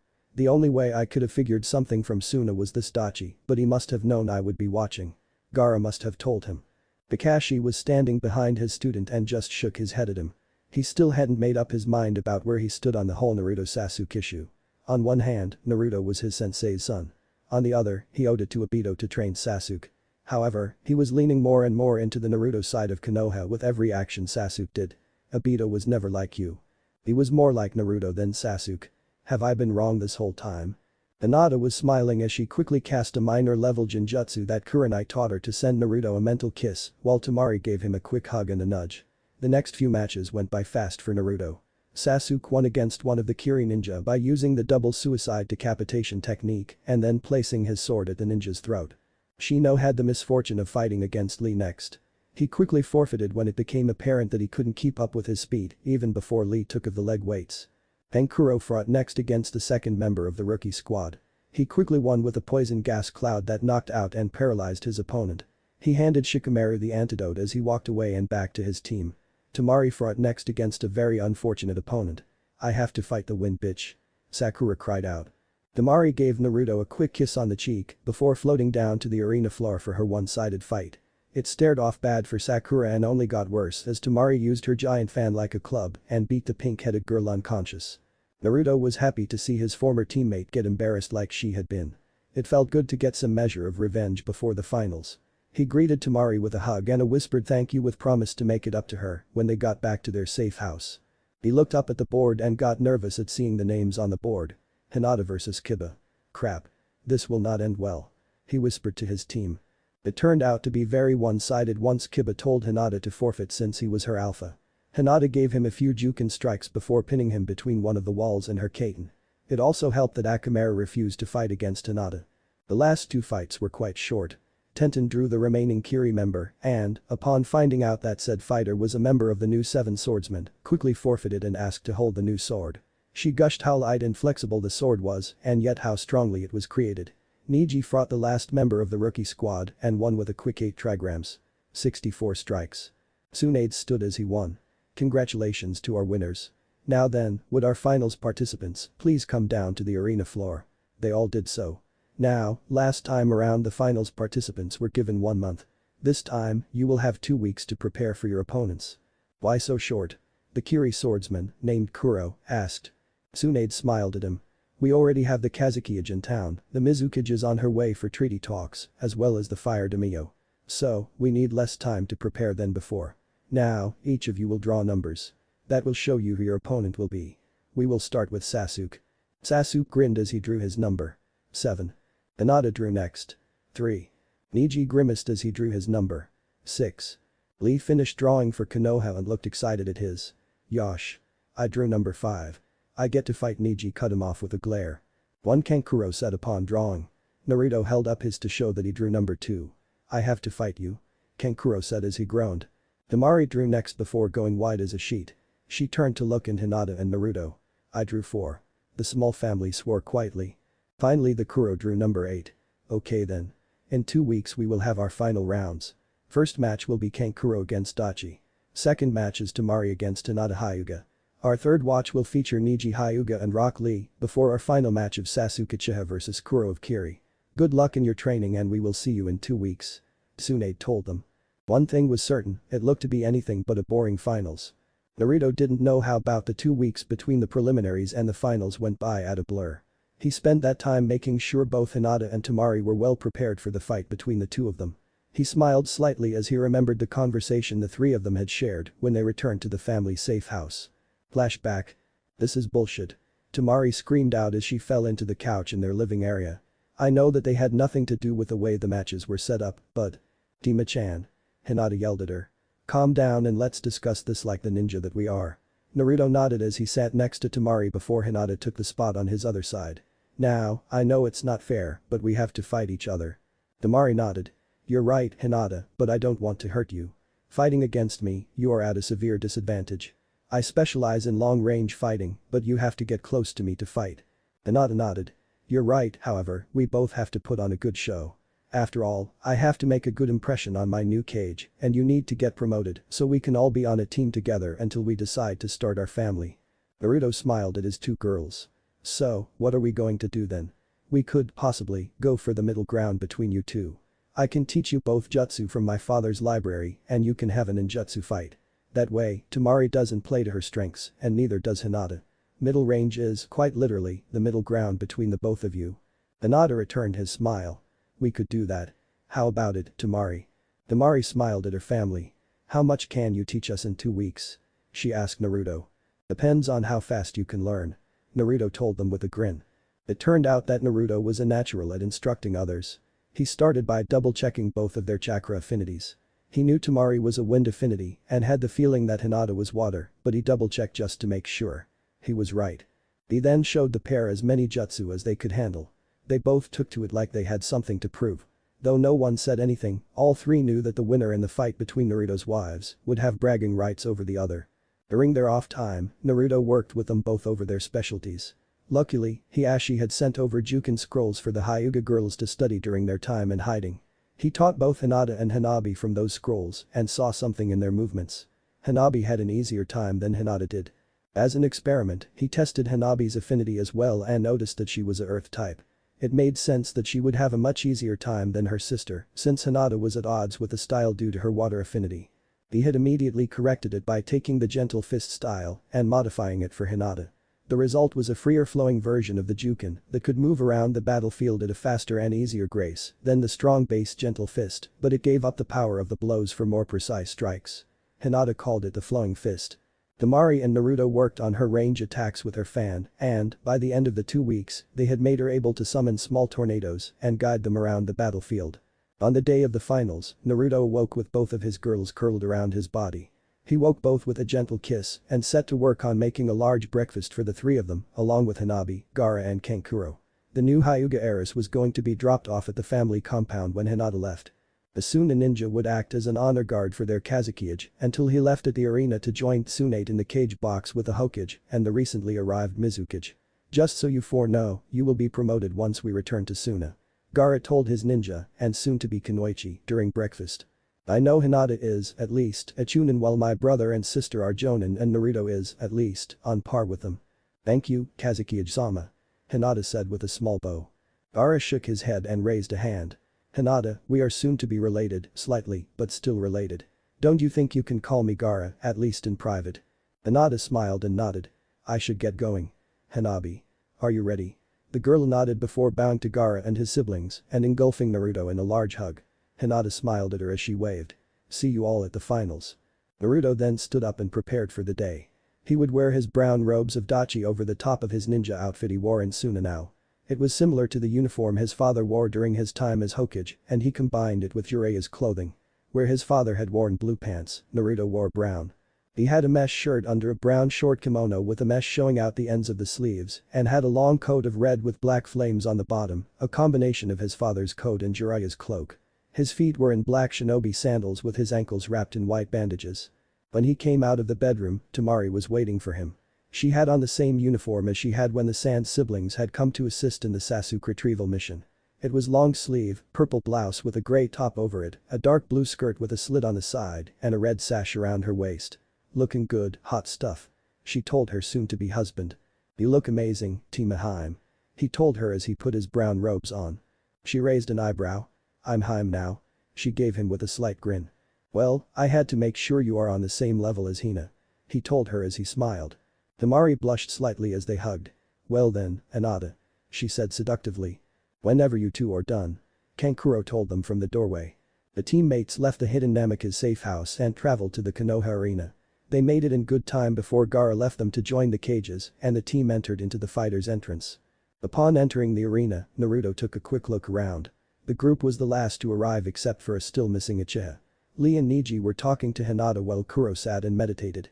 Naruto followed his example and meditated as well, while the brother and sister duo stood and kept on watch in case any route decided to try and eliminate Naruto when they had a chance. It didn't take long until Shikamaru showed up, looking very bored at his situation at having to be the referee for the matches. One of you is missing, troublesome. He muttered as he stood in the center of the ring. Okay, rules are simple. You fight till one of you gives up, dies, or is unable to continue. You all know who you are fighting so, Dachi of Suna and Kankuro of Suna. I forfeit. Kankuro told Shikamaru. There is no way in hell I can win against Dachi and I would not like to have to repair my puppets after he utterly destroys them again. Shikamaru gave him an apprising glance before giving one to Naruto. He nodded once before raising his voice. Winner of the first match by forfeit, Dachi. He cried out to the audience. There were several groans of displeasure as they hadn't been able to see the first match. Therefore, will Hinata Hyuga and Temari of Suna remain? Everyone else may return to the competitors' box to watch the matches. Their brother just quit. Tsunade asked Gaara. Gaara nodded as he looked at the two female cages. He was not surprised at all that the Mizukage had turned out to be female, since he had access to Jireya's spy network. He had heard of a fair-skinned, red-headed beauty that led the rebel forces in Mizu. The two of them spare often. The first time they did, Dachi had damaged Kankuro's puppet so bad that we were unable to take any missions outside of the village until my brother was able to repair them. It took a month. The Mizukage looked at the hooded fighter with greater interest. So, your brother, seeing nothing but great loss, decided to retreat rather than face an enemy he knew he could not win. That sounds like Chunin material in my books. Both of the other two cages nodded their agreement. How strong is this Dachi? Gaara gave a slight smile as he gazed at the man who would soon be his brother. I'll put it this way. I've lost to him. Tsunade grinned as Mei gave a look of wonder at the hooded man. Surely you were holding back. Gaara shook his head. Then why isn't he the Kazekage? No offense, Kazekage-sama. None taken. The reason being is that Dachi doesn't want the job and just recently came to Suna. He just wants to help me and to start a family. Thank you. Naruto whispered to Kankuro as they climbed the stairs together. I didn't want to destroy Crow and Salamander again. Kankuro just smiled at him. I know. I didn't want you to destroy them again either. They are a pain to rebuild from scratch. Besides, this way, no one will know your abilities before the final match, since you have only showed that one Jinjutsu in the preliminaries, and neither of the girls will be able to fight after this match. Naruto nodded as he turned his attention to the arena floor. Both fighters ready? Shikamaru called out. Temari and Hinata hugged once before walking slowly opposite each other till they were several feet apart. Ready. They said as one. Begin. Shikamaru said as he backpedaled away as fast as he could. Water release. Hinata cried out as she threw a scroll onto the field. Instantly, both were standing in a large puddle of water. Did he do that? Temari asked as she sent a glare at Naruto. Hinata nodded. I need water for my techniques, you have access to wine at all times. He said it was just evening the playing field. Ready. Temari returned the nod as she ran through hand signs. Wind release. Great breakthrough. Temari cried out as she shot a gust of wind at Hinata. Hinata quickly dodged to the left and started forming her own hand signs. Water release. Water gun. She said as she sprayed water at a high velocity. Temari quickly rolled as she threw another jutsu at Hinata. Wind release. Vacuum cannon. Tsunade took her eyes off the match for a moment. Doesn't your sister specialize in using her giant fan to channel her chakra? Gaara nodded. Yes, but haven't you noticed something about Hinata? Tsunade returned the nod. Yes, I thought for sure her plan of action would be to get inside of Temari's range and use her family's gentle fist style of attack. They both agreed to fight on an even ground, so they learned from their soon-to-be husband as many jutsu as they could. Neither knew any of these techniques before 2 weeks ago. He explained. Future husband, don't you mean husbands? Mei asked. Gaara just laughed lightly and shook his head. No, they are engaged to the same man, my other student Dachi in fact. Mei gave a small smile. The multiple partner law of your predecessor, huh? Tsunade just clenched her fist. I swear, I am going to pound that gaki. She thought. The match was a back and forth example of jutsu use. One would attack, the other would defend or dodge before returning the attack with one of her own. Finally, after 10 minutes of jutsu exchanges, both girls looked exhausted. Okay, last one. Hinata said as she stepped into the puddle she created earlier. Hidden mist technique. She whispered before the whole arena was filled with mist. Crap, where'd she go? Great breakthrough. Tamari cried out as she tried to push the mist away, but nothing happened. Suddenly, she felt her legs go numb before her arms did as well. Hey.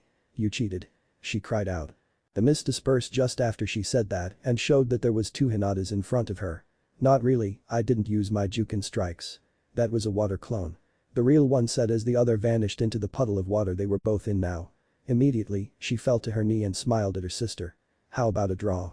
I'm too tired to continue fighting and you can't move or fight unless I help. Emer nodded. I accept. Shikamaru appeared before both girls. Hinata and Tamari both forfeit the match. The match is a draw. The hidden mist technique. I didn't know anyone in this village could teach that to her. It's supposed to be a secret technique of ours. Mei asked Tsunade. The elder blonde shook her head. I don't know who taught her that, but I can assure you that there is at least one in this village who could. Kakashi Haddock, better known as the copycat ninja, fought against one of your swordsmen about a year and a half ago. Zabuza, I think the swordsman's name was. He knows the technique at least, but I know he didn't teach it to her. Ara nodded. I don't know where she learned it from but, if I have to guess, it was most likely from Dachi's family library. Mei nodded. This Dachi seems to be a very knowledgeable ninja. You said he just came to Suna recently. Was he a missing nin before that? Not that I know of. He told me his mother's village had been destroyed and they lived on the run for many years before she died. Gaara told the cages. Mei raised a brow at that. He's from Yuzushiogakure. Gaara nodded. His mother was at least. I don't know much about his father. Tsunade just snickered. It was close enough to the truth. I thought that there were no more members of that village alive after what Kumo and Iwa did to Yuzu. The survivors all fled to the 4 corners of the world to hide. Didn't one of your most beloved Kunoichi originally come from Yuzu? Mei asked Tsunade. Tsunade smiled a very large smile as she remembered the said Kunoichi. Yes, Kashina Uzumaki. One of Konoha's beloved and one of the finest examples of what a true Kunoichi is capable of. Naruto met both of his girls as they came through the entrance from the arena. He gave them both an approving nod before grabbing them and leading them into a private room. He then began whispering softly to both of them. Is this stupid war between the two of you over? Both girls gave him a soft blush and looked at each other. I didn't think you noticed. We just wanted to know who was better. Tamari explained. Hinata nodded. We both love you, but we didn't know who. Naruto just raised his hand to cut her off. I love you both equally. Just as I know both of you love me. If we are going to be a family, we can't fight between ourselves. Is that clear? Both girls nodded before lowering their heads in slight shame. Good, now, come here so you can both get your rewards for such a great match. It was a while before anyone left that room. Will Rock Lee and Niji Hyuga please come down for the next match? Shikamaru called out. Ara gave the Hokage an approving nod. This should be a good match. Both fighters are excellent in Taijutsu, with the edge going to Lee. He's much stronger and faster than his teammate. Mai just nodded. I heard about what he was able to do to you during the preliminaries when you participated. Do you think he can fight against this Hyuga and still come out on top? Ara shrugged. I don't know. The Hyuga fighting style is designed to incapacitate their opponents. It will be a great demonstration in Konoha's Taijutsu experts though, a clan known for their Taijutsu against, arguably, the best Taijutsu user in these exams. Tsunade raised an eyebrow. Arguably. I've seen Lee do things that I have never seen anyone do. He almost wasn't able to return to active duty because of what you did, but he did and was able to fight a Kagaya to a standstill. He also has that ace up his sleeve. Ara shuddered in response. Don't tell me he has his medicine. I would have thought you would have taken that away from him after he destroyed that bar after Naruto's banishment. And why would I do that? After all, it was just an accident. Tsunade said with a song to her voice. Mei looked at her fellow female in confusion. Medicine, is he sick? Ara shuddered again as Tsunade explained. Not exactly, well, not physically at least. I think him and his sensei might be in the head. Shikamaru quickly called for the fight to begin before running for his life as the two Chunin hopefuls clashed in the center of the ring. The resulting force was enough to cause a blowback felt around the arena. It became a back and forth between the gentle fist user and the strong fist master. I can't believe how strong they are. They can give any Chunin and some Jonin a run for their money. Mei told the other cages. Gaara had to agree. Yes, I don't know if there is one person in Suna besides myself and Dachi who could go head to head with either one of them. He smiled as he remembered that they both had gone against them one-on-one and won. Tsunade was smiling as she was thinking the same thing. Well, you're special and I have yet to really see this Dachi fight. His win in the preliminaries was so short it was like a flash. Mei just shook her head. Kuro will have a hard time through these exams. He has to fight Uchiha, one of these two, and this wonder kid Dachi in the finals. I don't think he will make it past these guys. Selling your own ninja short? Tsunade asked. Mei shook her head again. Not really. He is a Kenjutsu user. Against Uchiha, that is not a problem, but a Hyuga and this Lee. They both will destroy him because they are even closer range and it appears much faster. Even if he does make it past them, he will be tired and have to fight Dachi who, I might remind you, has yet to fight today, so he will be more than ready. She then thought about it. What is this Dachi's area of expertise? He used a Genjutsu in the preliminary rounds, but no one has seen him fight since the beginning of the exams. Is he a Genjutsu expert? She asked Gaara. The Kazekage thought about it for a few minutes. Unfortunately, I cannot tell you what his specialty is. Trying to keep him a mystery? Tsunade asked. In all honesty, she was curious as to Naruto's classification. Gaara shrugged. Maybe, but I think it might just be because Dachi exceeds any normal classification standard. He can be a Taijutsu user, a close-range powerhouse, a mid-range ninjutsu, a mid-range support and a long-range fighter. You make it sound like he's a demon of some sort. Mei laughed. If you only knew. Gaara thought to himself. He continued to watch the fight between the two members of Team Guy. Lee landed a vicious right hook followed by a kick to the temple that sent Niji reeling. It's over, now. He said as he motioned to the fight. Lee had activated the first 5 gates and began the movements for the front lotus. As he got close, however, he ran into a sudden Kaiten from Niji, throwing the spandex-clad Taijutsu user across the field and into a wall. He was knocked out due to his incoming speed, the power of the Kaiten, and his impact of his face meeting the wall at such high speeds. Winner. Niji Hyuga. Shikamaru called out. It's too bad Lee couldn't finish that move. It's an instant win against just about everyone. Gaara explained. Tsunade nodded while clapping. Yes, but the problem is that he must open the first 5 gates to use it. That, combined with his inability to use jutsu, makes me think he might need some more time until he is ready for Chunin. Gaara nodded. Agree. Same here, I also think that this Niji of yours might need a little more in the way of attacks than relying on his family's Taijutsu. Mei explained. Swan nodded. I'm in full agreement, but the problem in that lies with the Hyuga family itself. They look down on those techniques that are lesser than their own. Combine that with the fact that Niji is considered an outcast due to being in the branch family and he refuses to use anything not Hyuga approved. Mei smiled at that and understood. We'll see in the next round. After all, he will have to fight my Kuro after he destroys Uchiha. She smirked. As much as I want to say you're wrong, I kind of hope he does. Sasuke Uchiha has been a pain in my side since I took this job. Gaara nodded. I still think you should have let me kill him after Naruto brought him back. Mei raised an eyebrow. Brought him back? Who is this Naruto? Is he one of yours? Tsunade shook her head sadly. Naruto Uzumaki Namikaze, son of Kushina Uzumaki and the 4th Hokage, Minato Namikaze. He was our Jinchuriki of the Kyuubi no Kitsune. He is, in fact, the reason I took this cursed job. Sadly, after he successfully retrieved Sasuke Uchiha from being able to go to Orochimaru, he was banished by our council for trying to kill the Uchiha. You banished your only Jinchuriki? How stupid is your council? Mei asked confused. Tsunade just shrugged. I have regretted not leaving with the brat ever since. He was like the son I never was able to have. She said sadly. And ever since, I have tried to make Sasuke's life as hard as I possibly can. Gaara, if you want, I wouldn't say anything if you put a price on his head. Same goes to you too, Mei. Gaara nodded. When I get back, I'll discuss it with my advisors. I can't put a bounty on anyone's head without discussing my reasons why. It should be easy, though.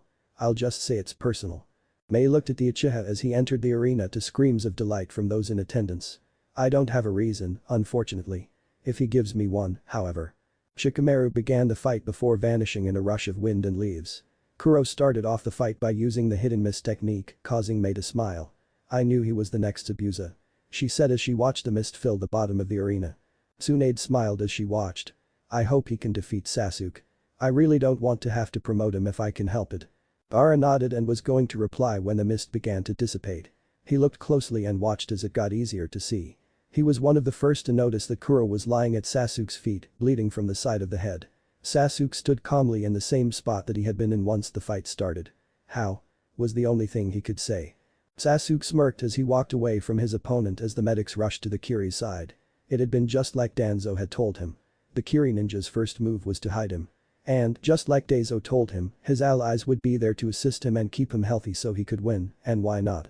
He was the last to cheer. He deserved to win. His eyes went to the exhausted Neji. The fight between the two of them would be over quick.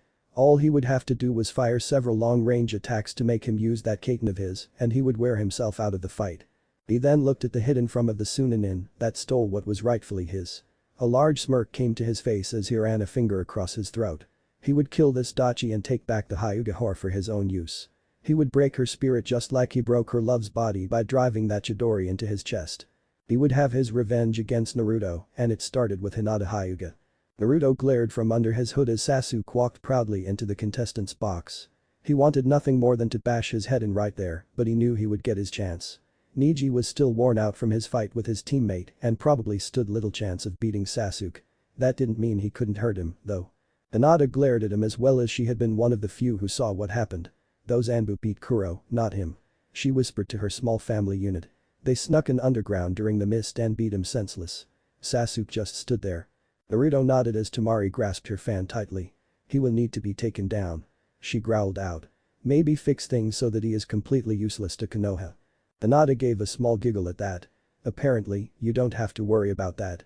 Naruto and Temari both looked at her. Remember during the prelims when Ino came in? Well, she told Tenten the reason she was so happy and giggly and I just happened to overhear as well. She quickly looked around before leaning in. Sasuke can't get his equipment to work. She said in a whisper. Temari raised an eyebrow at that while Naruto began to silently laugh. He's impotent. Hinata shrugged.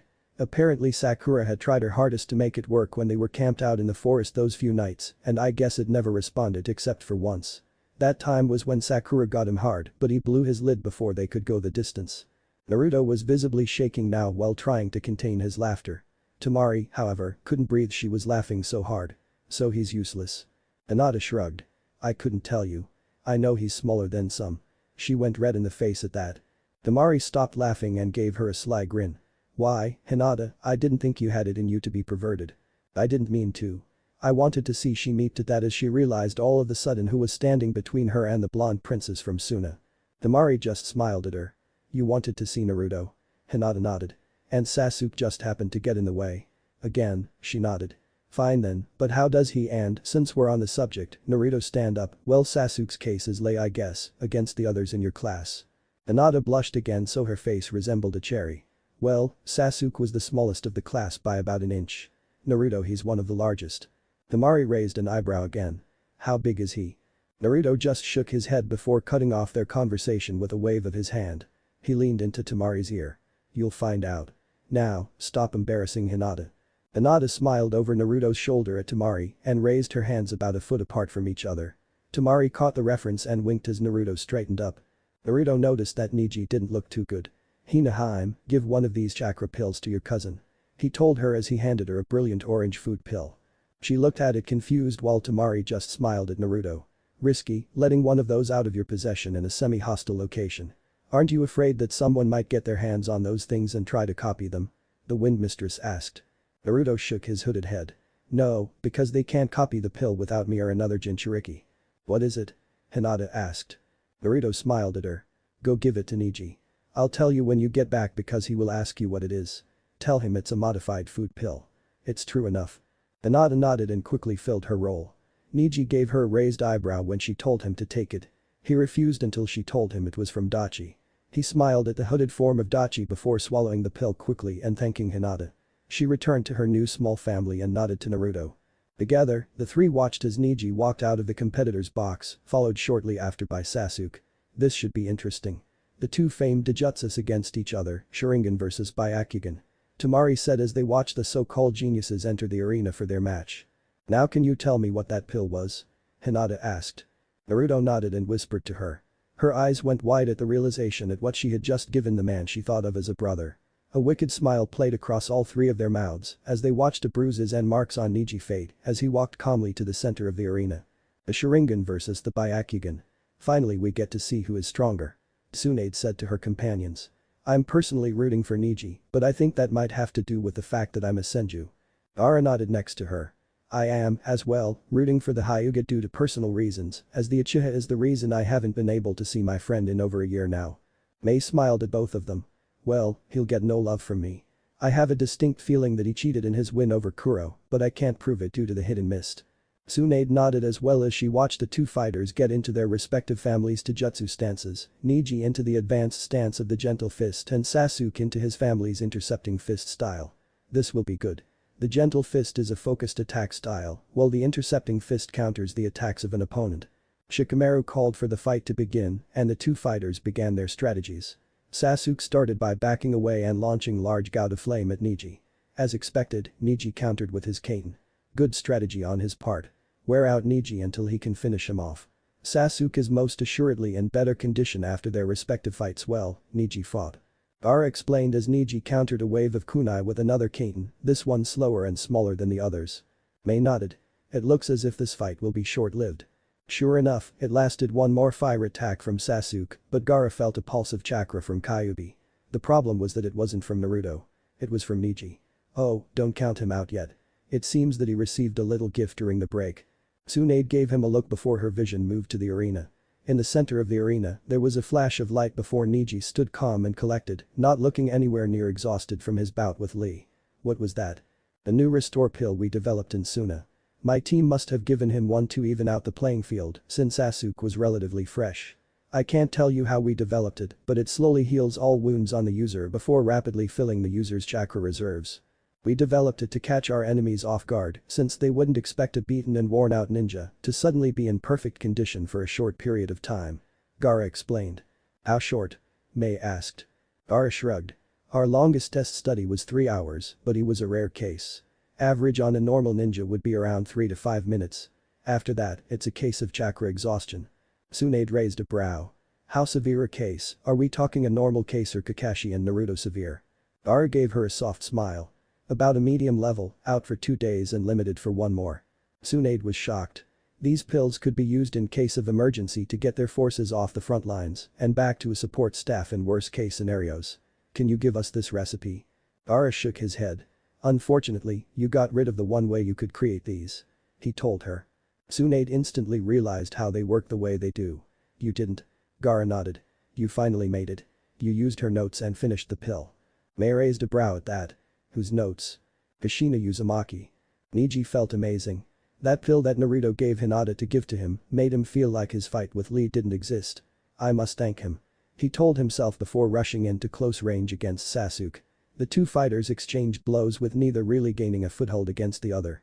Niji was gaining an upper hand due to the fact that his attacks cut off chakra points in Sasuke's arms, but the Uchiha was giving it as well as he took. Both separated after a short flurry of attacks and were breathing heavy. Sasuke couldn't feel his right hand and his left leg felt a little sluggish. Niji was supporting a bruise on the left side of his face and held his right hand to his chest due to a heavy blow. It seems we are at an impasse, Uchiha. Niji said softly. I was going easy on you. I hadn't even activated my Sharingan. Sasuke said with a snide smile before activating his Taijutsu and attacking again. The fight continued for another 3 minutes before Niji faltered. It's over. Gaara told the cages in the box. As soon as he said it, Niji collapsed in a heap but didn't look like he was too badly injured. Sasuke rushed in to finish him off, but Shikamaru stopped his shadow while the medics took Niji away. It was a great match, but unfortunately, there was a time limit on how long he could go for. Mei nodded in amazement as she whispered to one of her bodyguards. Tsunade took that time to lean over to Gaara. Should we tell her? Gaara shook his head. She never met him that I know of at least. Either way, do you want to tell the public beforehand or just surprise them? Let's surprise them. She stood. There will be a short 5-minute rest period for Sasuke before we start the final match. Will Dachi of Suna please make his way to the arena floor? Naruto grinned from under his hood and scarf. This is it. Is Kankuro in position? He asked Temari. She nodded. He's on the roof with 3 of his puppets playing the role of members of the Suna Council. They are seated right next to his puppets. Naruto smiled and gave her a quick hug and a kiss on the cheek. Take care of yourselves. I don't know how bad this is going to turn out when I reveal who I am. He told her before moving to Hinata and repeating what he did and told Temari. Don't worry about me. I have a few tricks up my sleeve for him. He quickly made his way to the arena floor by appearing in a rush of wind and electricity. Ready. he growled out. Sasuke scowled at his opponent. He knew the basic Shunshin and the Leaf Shushin, but he had never seen someone combine two elements. Before I kill him, I will have him tell me how he learned to do that. He smirked at his hooded opponent. Shikamaru nodded as he looked up at the cage's booth. Receiving a nod from Tsunade, he cleared his throat. We will now begin the finals of these Chunin exams, Sasuke Uchiha, representing Konoha versus Dachi of the Flowing Sands representing Suna. Both fighters are ready, so begin. Sasuke started the fight with a blast of dust as he moved at high speeds to close in on Naruto. As he did, Sasuke threw a punch at his face. Naruto bent backwards at the waist and watched as Sasuke flew over the top. He quickly straightened up and caught another punch before forcing Sasuke to break off as he swung a heavy roundhouse kick at his legs. Sasuke ran through a quick series of hand signs before launching multiple fireballs at him. Naruto countered by placing a wall of water between him and the incoming fire. A few shurikens followed and he just caught them before returning fire. Sasuke ducked his return fire before stopping the attacks and falling into his family's Taijutsu style again. Impressive, not many can keep up with me. However, I was going easy. Naruto just shook his head as he stood back up with his hands in his sleeves. He quickly formed the hand seals for an illusion ninjutsu he had learned from Kyuubi, but Sasuke intercepted him by throwing several kunai and forcing a retreat. Naruto quickly fell into a relaxed Taijutsu stance that was reliant on a strong defense. "Achi!" he heard cried out from the cage box. Turning his head, he saw Gaara standing up. "It's time," was all he said before sitting back down in his seat. Naruto nodded as he turned to look at his opponent. Shikamaru looked at Dachi and let his mind race through situations. "Time? Are you invading again?" he asked seriously. Naruto just grinned as he reached under his hood and removed the black scarf with his former Konoha forehead protector stitched into it. "Really, Shika, you think I would lead an invasion force into my former home?" he said in his normal voice as he threw the scarf between himself and Sasuke. Both looked at it in wonder as Shikamaru quickly started running through situations at seeing a Konoha forehead protector on the scarf. One thought overtook everything else. Former home? Naruto. Tsunade stood up in the box and addressed the crowd. "Ladies and gentlemen, I would like to say a few words before letting this contest continue. You see, Dachi is not this young man's true name. In fact, many of you know him. I would like to introduce the true man under the hood." Shikamaru and Sasuke stared in disbelief as Naruto removed his hood. "Naruto?" they both gasped. "Naruto?" Ino questioned from her seat next to her team and the other teams. "What is going on?" Asuma took a drag from his cigarette as he watched. Looks like after he was banished from here, he went ahead and moved himself to Suna and was instated as a genin over there. This could end bad. Kurenai nodded in wonder. Naruto has a kill on side order for him. We might need to step in. In the elder box, the Konoha elders were fuming. How dare that demon show his face here again after we banished him? Homura sneered. One of the Suna elders gave a sly smile. "Why not? He's one of our best ninja," the elder said from behind his mask. "How could you let that demon exist? We should break off all relations with you since you allowed an enemy of our village into your own," the male elder demanded. Another one of the Suna elders shook his head.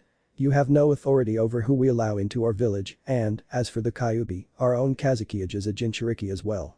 Now we have the force of 2 of the demons, while your own village has no counter in case Kumo or Iwa attack you with their own." At this the Konoha elders seethed quietly while all 3 of the Suna elders just remained quiet. At that moment, a cloud of purple haze filled the box. Kankuro, sitting on the roof just above them, smiled as he watched the 2 elders scramble away before fainting from the poison cloud. "Mission complete," he whispered as he recalled his puppets to his side and hurried along the roof to Gaara. Naruto smirked as he removed the brown robes to show his new look. "Good to see you again, Shika." He laughed softly. Shikamaru just shook his head. "Naruto, always making my life troublesome." Sasuke, in the meantime, was silently fuming. Here he was, the source of his anger and rage, after his own brother, and it made him just slightly afraid since Naruto had won their last match. "Dope, I'm going to kill you this time." Naruto just shook his head. "Just wait, team, Tsunade Bachan has something else to say." He made a motion with his hand, and the Hokage nodded. "Now that Suna's member has been revealed, I have to tell you his name. You see, his name might make many of you regret his banishment. I present to you, Konoha and distinguished guests, Naruto Uzumaki Namikaze." Sasuke and everyone else were caught in total surprise. The bane of Konoha, the demon in human flesh, was really the missing son of the Yondaime Hokage. "It's a lie," Sasuke hissed. Naruto shrugged before flipping a kunai at Sasuke. "Catch," was all he said. Tsunade smiled down at the arena. "Continue the match," she called out. Sasuke caught the kunai at that moment and noticed that it was three-pronged with some sort of writing on the hilt.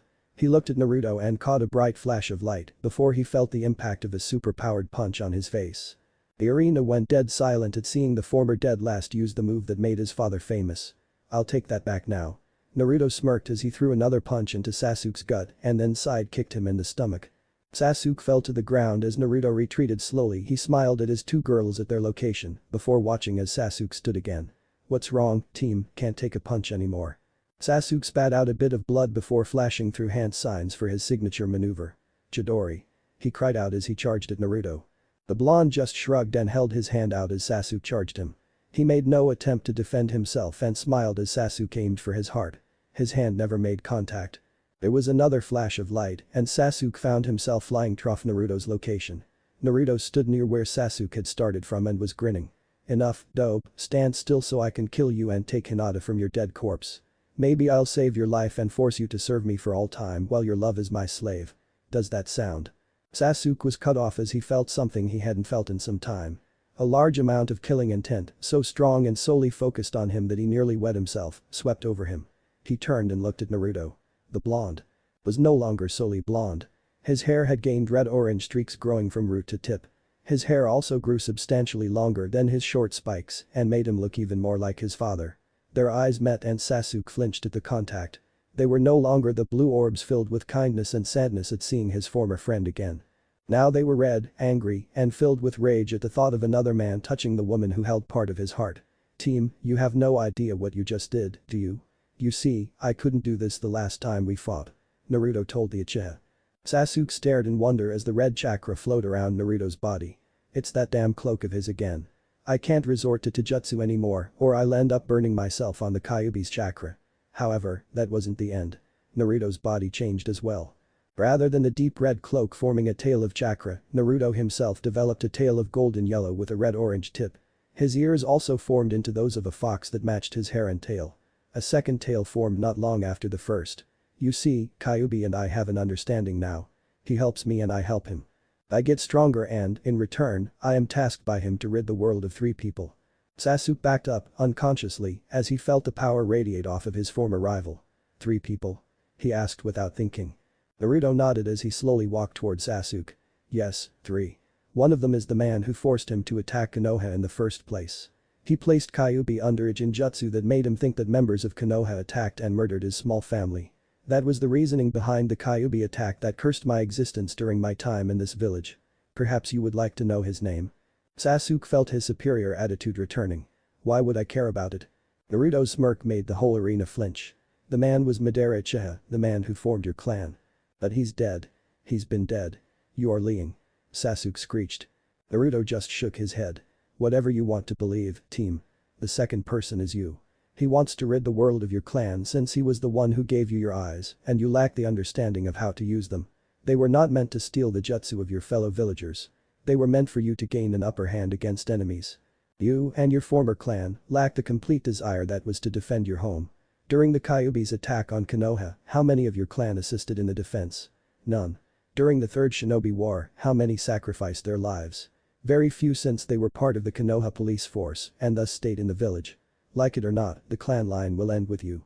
Naruto smirked as he removed a scroll from his belt. As for the third person, well, that has already been taken care of. He threw the scroll to Sasuke. Go ahead, open it. Sasuke quickly opened it to find that it was a human sealing scroll. He forced his chakra into it before throwing it to the ground. It was instantly covered in a puff of white smoke before a body was seen laying face up. The body was a man with long black hair, he had pale skin, and his clothes were torn and bloody. A hush fell across the stadium as they took in the former man. His black cloak was ripped, but there were red clouds on it, and everyone there knew who it was that was now laying dead before them. Ikahi. Sasuke screamed out as he fell to his knees. It's not Itachi. Hinata whispered to Temari with her Byakugan activated. The blonde just nodded. I know. He is trying to get into Sasuke's head and it appears to have worked. I know the Hyugas know, but do you think everyone else buys it? Temari just shrugged. All that matters right now is that Sasuke thinks that it's true. Now, come on.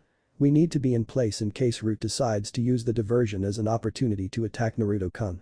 Kakashi just shook his head from his seat next to Asuma and Guy. It's a shadow clone hinged into looking like Itachi. He stated emotionlessly. Asuma nodded while all of the genin looked at him confused. What do you mean? Ino asked as she returned her gaze to the battlefield to watch what happens. Naruto is playing mind games at the moment. He hinged a shadow clone of his to imitate Itachi's dead body to make Sasuke think of nothing else but to kill Naruto. That way, Naruto can formulate strategies that he needs to defeat him, while Sasuke won't be thinking of anything but revenge on Naruto for ruining his own.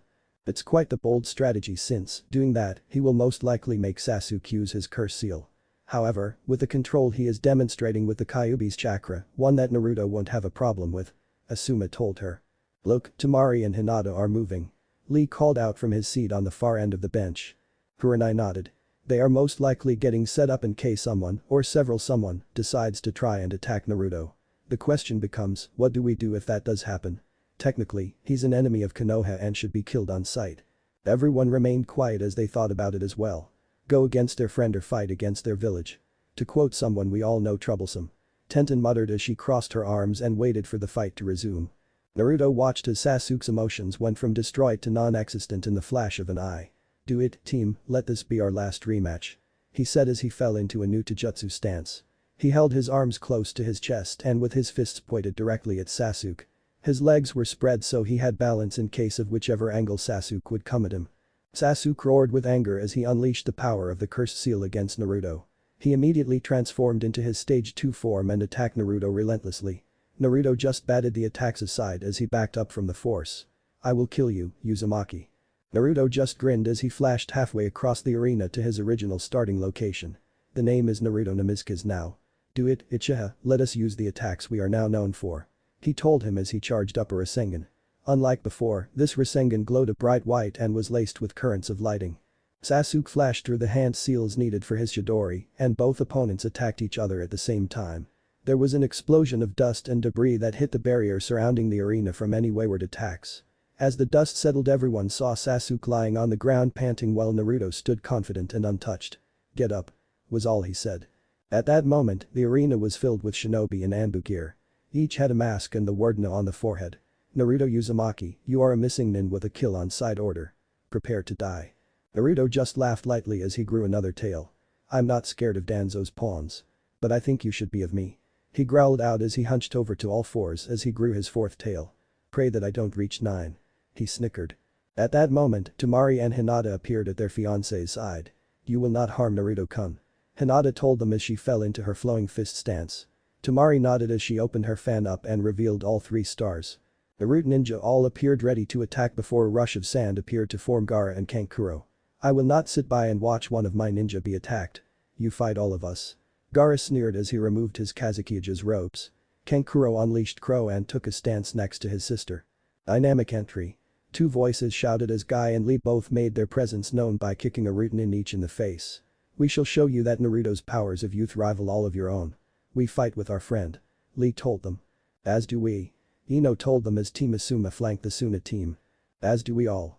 Kurenai told the root operatives as her team and Tenten joined the now opposing force of the Konoha and Suna teams. There was a brief moment of time where the root nin were caught off guard, but that lasted one more moment before they were completely caught by surprise. Yo. Kakashi told them as he appeared by his former student's side. Naruto's face let off a foxy grin. You're late, Kakashi-sensei. Well, there was this old lady. Whatever. You with us? Naruto asked his former sensei. Kakashi's answer was cut off as 3 more joined them. What do you think we are all here for, Gaki? Tsunade told him as she, Jiraiya and Shizune joined them all. You are all so troublesome. I guess we call this match over? Shikamaru asked as he joined his team. You guessed right. Now, the war en route begins. Jiraiya told him as he rolled his head, loosening his neck muscles. The battle lines were drawn and the fight was just beginning.